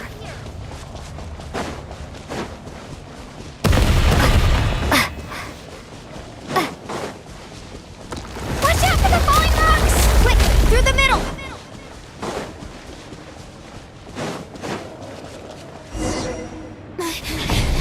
Come on, faster! We'll never make it!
You've done well. Now come home.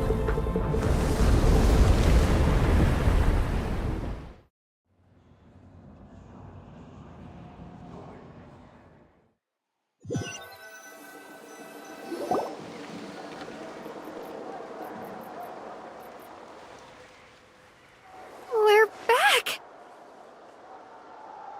The Pyro Archon saved us. But she's not here. Yeah, didn't she say she used it all up? She's still in the speaker's chamber. What we saw in the Night Kingdom was just her consciousness. So you're saying her consciousness did all that?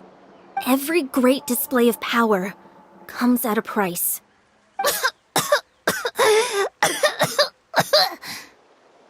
You must feel terrible, Kachina. Just hold on. We'll get you to a doctor soon. Let's get back to the stadium. The Pyro Archon said she'd have a doctor waiting for us. I recommend getting a full checkup, just to make sure no damage gets left behind. Paimon feels okay. What about you, Traveler? Right. You always seem to do pretty well against the Abyss. Let's get going. We need to share what we learned in the Night Kingdom as well. Right. The Wyatt mentioned something about the Pyro Archon's plan. What is it exactly? I'll let her explain everything. We're all a part of the plan now. Every move we make from here on out will decide Natlan's ultimate fate.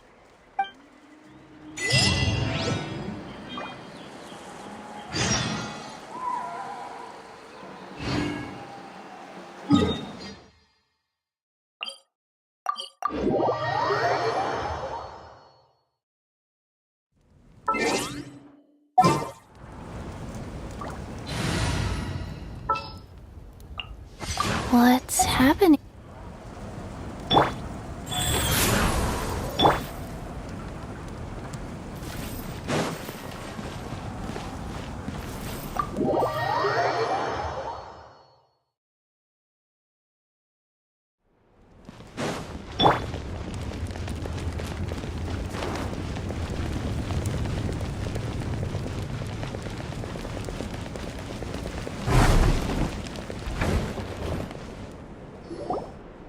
Huh. There's a lot less stuff here than before. It's good to see you all here in one piece. I know you must have a lot of questions, but let Koichi check you over first. It's best not to let any lingering effects of the Abyss go untreated. Thank goodness you made it back. I came here as soon as the Pyro Archon told me about your plan. Take a seat, everybody. I'll examine you one by one.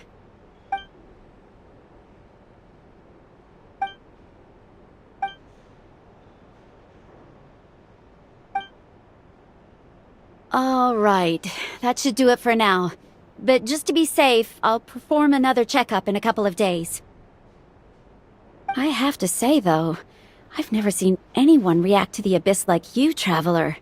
It's like you're completely immune to its power. She's always been special like that. She can even purify its power. Wait, now that you mention it, Paimon doesn't think she's affected either.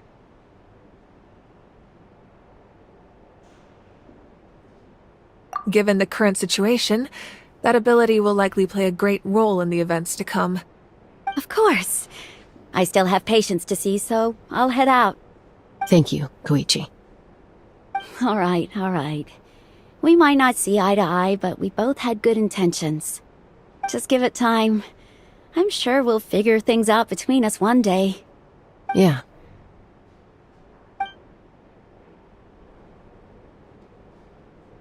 All right. There's so much to discuss, I don't even know where to begin. You've seen it for yourselves now. The devastation in the Night Kingdom. I'll get straight to the point. Natlan is on the verge of destruction. It's very possible our nation has less than a year before total devastation. Huh? No. That can't be true, can it? That's right. But I've only ever disclosed that fact to the handful of people working with me to save this nation. Our looming destruction is not a recent development, but the inevitable conclusion of the disaster the Abyss initiated 500 years ago. Mulan told us a little bit about that. 500 years ago, all the nations of Tevat were invaded by the Abyss.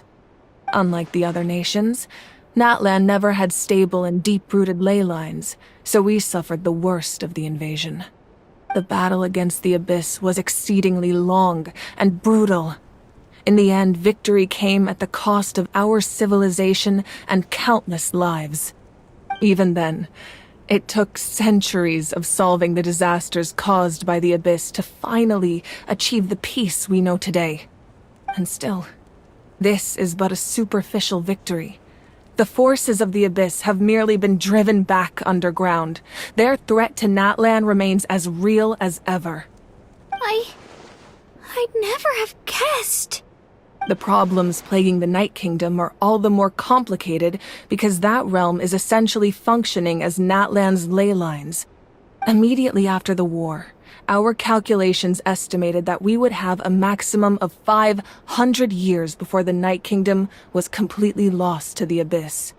But at that time, we were a nation of the destitute. Our people no longer believed in victory, nor did they hold hope for the future. Our civilization was dying, our faith crumbling, and the line of power passed down from the Wayab nearly severed. If we didn't bring the nation back together, it would be foolish to even dream of defeating the Abyss in the future. So, the Archon had a long and involved discussion with the heroes of each tribe, and finally came up with a 500-year-long plan to save Natlan. So that's what happened. After finding Kachina, I encountered a strange figure who gave me a series of new memories. Since the plan was mentioned in those memories, I guess I've been chosen to play an important role in it. But there's still something I don't understand. Those memories showed me the Pyro Archon from back then. And it was you. Huh? But that doesn't make any sense. The Pyro Archon is supposed to be human. It's impossible for a human to live that long. That's right. The hardest thing for humans to overcome has always been time. Or rather, the natural limitations of our lifespan. A god can extend a human's life by using a certain amount of divine power, or subjecting them to a curse. But, as we all know, Natlan doesn't have gods like that. We can only rely on our own methods. A human life is like a flame destined to be extinguished. 500 years ago, I placed my life within the sacred flame. Only by dying before my time could I have the chance to wake up again. So, in other words, this is your second life? Yes. We only managed to defeat the Abyss all those years ago because the tribes came together as one. If the Natlan of the future was to have a fighting chance, the Pyro Archons that came after the war had to rebuild the decimated tribes. The goal was to reunite the people and restore the strength of each tribe's Wayab. Once a tribe was back to its full strength, the tribe's Wayab would select a hero, indicating the tribe was once again ready for war. The Chosen would then stand by my side in defense of our nation, just like great heroes of old 500 years ago. So that means I'm one of the Chosen? That's right. You bear the ancient name Umoja, the same one held by the hero from your tribe 500 years ago. It means unity. After your adventure in the Night Kingdom, I trust you've come to fully understand the meaning of that name. So in other words, you always knew who the Wayab were going to pick from each tribe? Yes. According to the plan, each tribe was supposed to have been fully restored by the time I awoke. But something went wrong along the way. The 6 heroes successfully inherited the ancient names from 500 years ago, but the intel regarding the plan wasn't passed on to them. Once again, it comes down to the deterioration of the Night Kingdom. Communication between the Sacred Flame and the Wayab has been blocked. Just like how the Ode of Resurrection failed to bring Kachina back. Exactly. It's just another tactic the Abyss is using against us. The Abyss may not possess intelligence, but its methods certainly aren't easy to counter. If we want to unblock that information from being passed on, my presence alone isn't enough. The ancient name-bearer must establish a greater connection to their name. So, I've tried my best to help them from the sidelines. Currently, Shilonin of the Children of Echoes, Kinich of the Scions of the Canopy, and Iansan of the Collective of Plenty have all been acknowledged by their names. During your adventure, you too earned the acknowledgement of your Wayab, Mualani. In the process, you gained the memories stored within your name. But we have less than a year! Yes, but we have no choice. We cannot start the plan until all the heroes have been gathered. That's also why I haven't been able to take action despite the urgency of the situation. But if you knew this whole time, why didn't you just tell me about my role in all this? Wouldn't that make everything go a lot faster? Perhaps, but the opposite could also be true. Knowing your destiny too early could mean failing to realize your full potential. Just like your determination to save Kachina, I hope your commitment to this endeavor comes from your own strength of will, rather than a sense of obligation. So I suppose you're not going to tell us who the final 2 heroes are then? That's right. Their time is yet to come. Putting pressure on them beforehand will only hinder their development. I can only trust in the judgment of the Wayab. I have never believed I could solve this crisis alone. In fact, it was precisely because I chose to trust and rely on others that we managed to get this far. Natlan's salvation lies not in its Archon or any singular individual, but in us all. You're quite perceptive, aren't you? I thought I might get away with avoiding the topic. Huh? Oh, right! All of the stuff you stored here before, where did it all go? Even though I sacrificed my power, I still needed a contingency plan to ensure you would make it back from the Night Kingdom. After all, I was the one who allowed you to take that risk, and Mualani has an important role to play in my plan. In addition to their sentimental value, the items I stored here held a much more important purpose. Fuel. Fuel? Ah, so back then, that's why you... Yes. The stories embodied by those items are certainly important, but there's an even more significant trait they all share. Every item belonged to a hero of Natlan. Over time, they became imbued with a certain amount of contending fire from being carried in battle. On their own, each item's power is limited, but together their combined effect can prove quite useful in a dire situation. By burning those items, I was able to activate the contending fire stored within them to open the boundary between the two worlds. It was a rather crude approach, so all their power was depleted in an instant, as you can see. But aren't they all precious treasures? What about their stories? That's exactly why I dragged you all here. No matter what, I never wanted the Pyro Archon to have to use that power. Oh, I'm so sorry. You have nothing to be sorry for. You all deserve my thanks, actually. If you hadn't saved the totem pole, that area of the Night Kingdom would have been forever lost to the abyss. And then, it would only be a matter of time before the Children of Echoes was met with disaster. Besides, when those heroes entrusted their belongings to me, or the Pyro Archon of their time, it was out of a desire to contribute to Natlan's survival. If they knew those items helped save the present-day heroes of Natlan, they would not mourn their loss.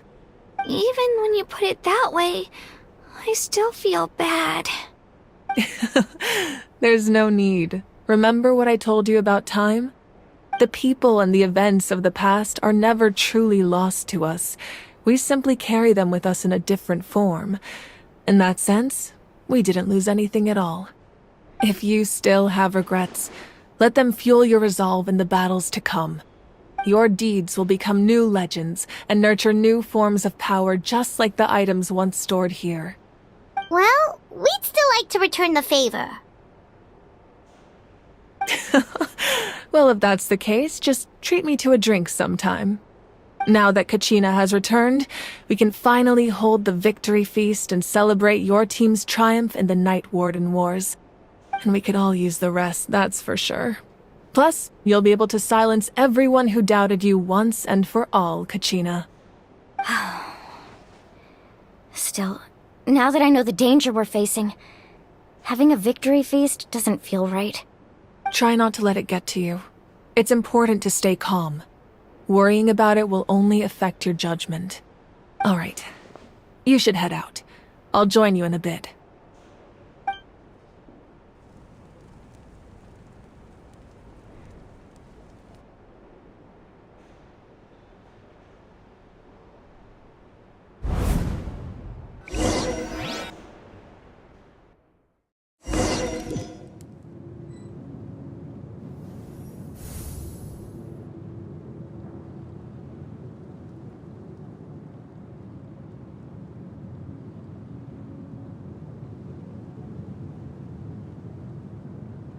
When I was young, I used to sit by the hot springs and listen to the stories of warriors from all over Natlan.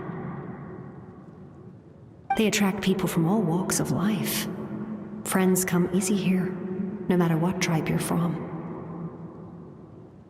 The people of the springs have never claimed the hot springs as their own private property. They are there to bring all hot spring buddies together. It's been really nice, seeing the children of my tribe get older.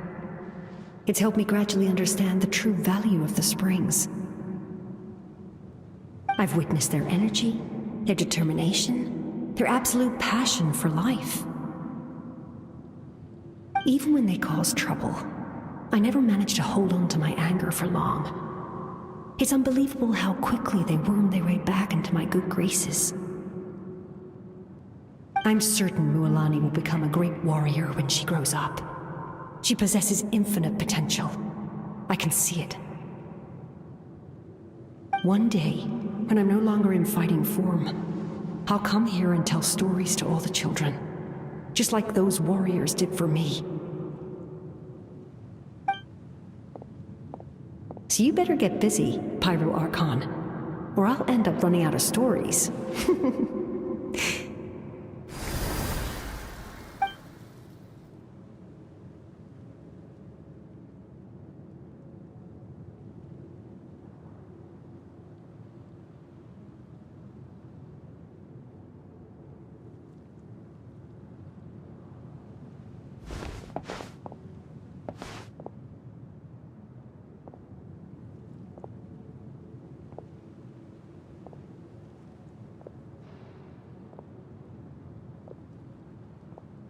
Our nation is engulfed in darkness. Our tribes stand divided, and yet you promise victory in the distant future.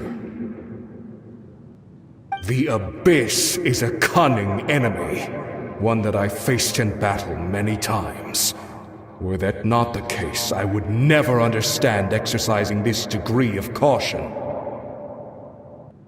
My rage will never know absolution. Then my power will no longer aid you in victory. But you came to me because you knew you could convince me with just a single sentence. I understand your choice. The heroes of today will forge the path ahead with blood and fire. Just remember to earn us the victory we are owed. Otherwise, rest assured, I'll find a way to collect the debt. For Natlan.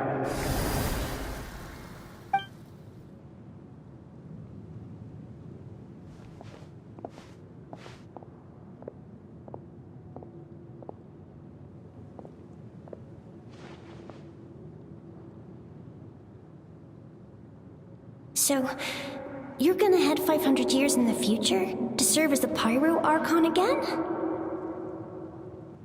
But what about the you from right now? You're just gonna die. You can't ask her those questions and expect her to answer, my dear. The decision is hers to make, and she deserves our support. We will do everything we can to rebuild the tribes.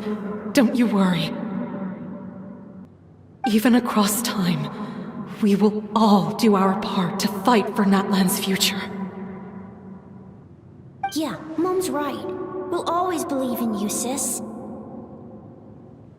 Seriously, though? Dad should be here. Where is he? I imagine he didn't know what to say, so he chose not to come at all. Don't take it to heart, my dear. That's just who he is. Just remember, no matter what happens in the future, we will always love you.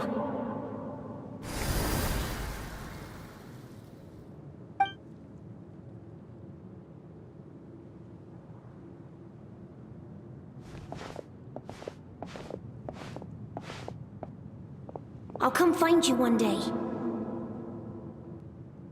I know I can't live that long, but I'll think of something. There has to be a way for us to meet again one day. If there's an answer out there somewhere, I'm gonna find it. So, don't forget about me.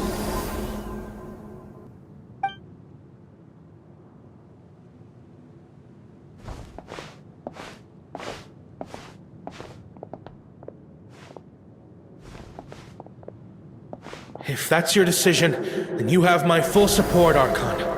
May our children live to see such a lovely son.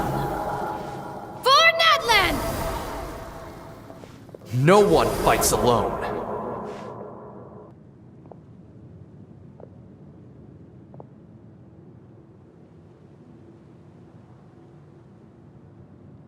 The rules are my legacy. They shall grant us the strength to overcome the next tragedy. War forged the 6 tribes, taught us how to fight, instilled in us what it means to love. Who will be the one to bring this to an end?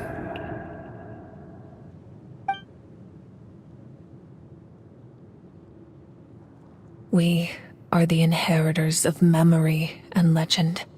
Those who grew alongside sun and wind. Those who forged our own destiny and future. That is Natlan's fire. The lifeblood of our nation.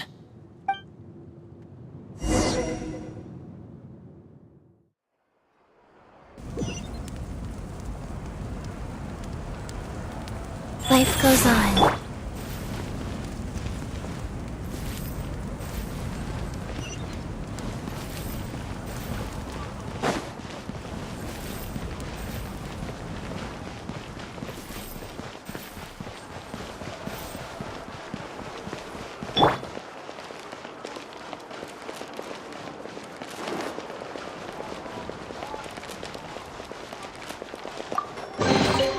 Wasn't there something in here? Wheel of Life.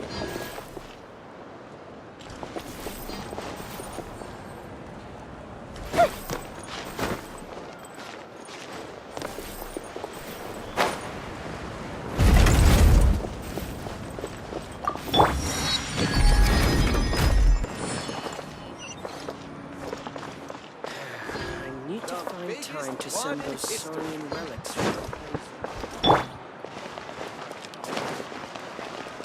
Rise.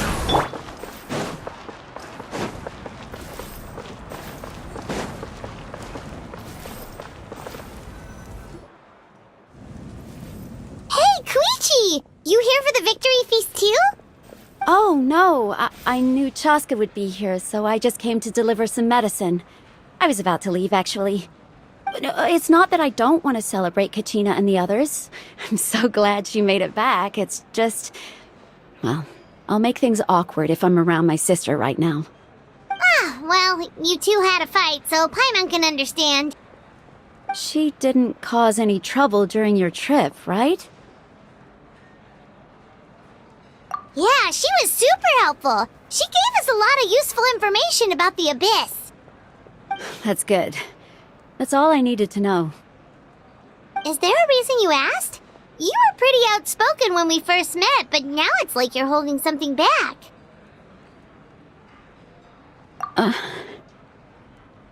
Maybe it seemed unreasonable, picking that fight with her before you left, but I did it for a reason. Her impulse to fight is extremely strong.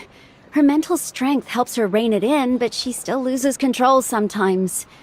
I had no idea what you might face in the Night Kingdom, so I didn't want to take any chances. So what you're saying is... Okay, so maybe it sounds a little stupid, but it works pretty well. It helps her keep her cool for a little while, at least. Anyway, I'm just glad you were able to make it back safe and sound. That's all I wanted. But do you really have to go that far? Can't you just talk it out? No way. Chaska never opens up about her own pain, especially to her family. She can't learn about this, or it'll be even harder to help her. I appreciate the understanding, and don't worry.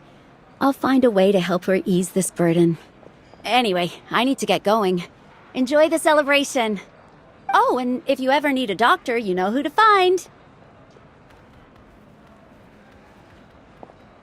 Huh. Who would have thought there was a deeper reason behind their arguing?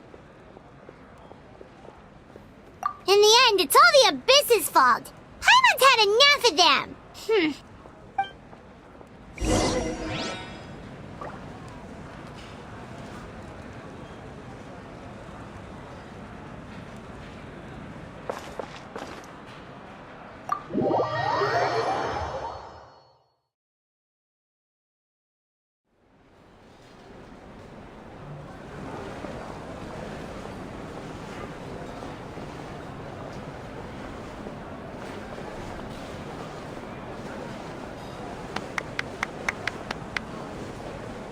let's give a huge round of applause to our brave young warrior, Kachina!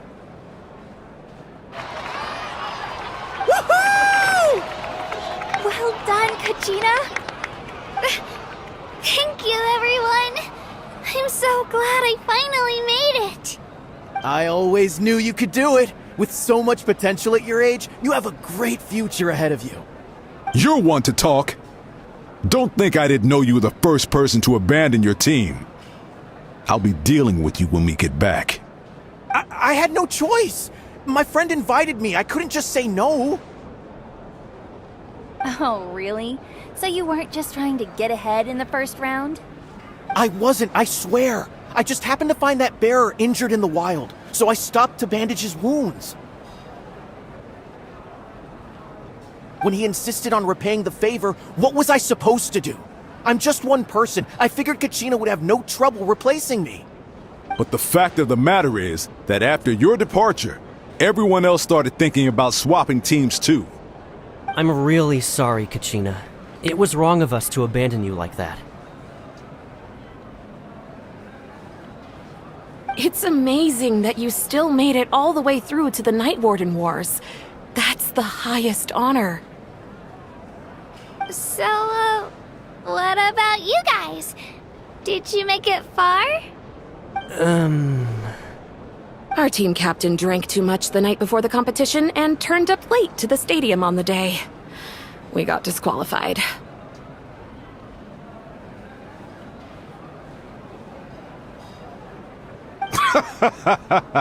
Serves you all right. No sympathy from me. Alright. There's no need to be like that, Uncle Pakal. Dear friends, I'd like to say a few words. Firstly, I'm grateful to my friends and our great Archon for helping to bring me back. This traveler and her companion Paimon are some of the strongest people I've ever met. If they were allowed to participate in the pilgrimage, I have no doubt that they'd win the whole thing. They've agreed to let me learn from them. With their help, I believe I can become even stronger still. And let's not forget my good friends, Moalani, Chaska, Kanich, and Ayan-san. They all helped the Traveler and Paimon figure out a way to bring me back from the Night Kingdom. They too deserve to be called our heroes, so please give another round of applause for them. Thank you so much! Well said! I'll drink to that. How does it feel being a hero, Kachina? To be honest, it's a bit overwhelming. It all just feels so surreal. Well, you better get used to it! Next up, undefeated champion!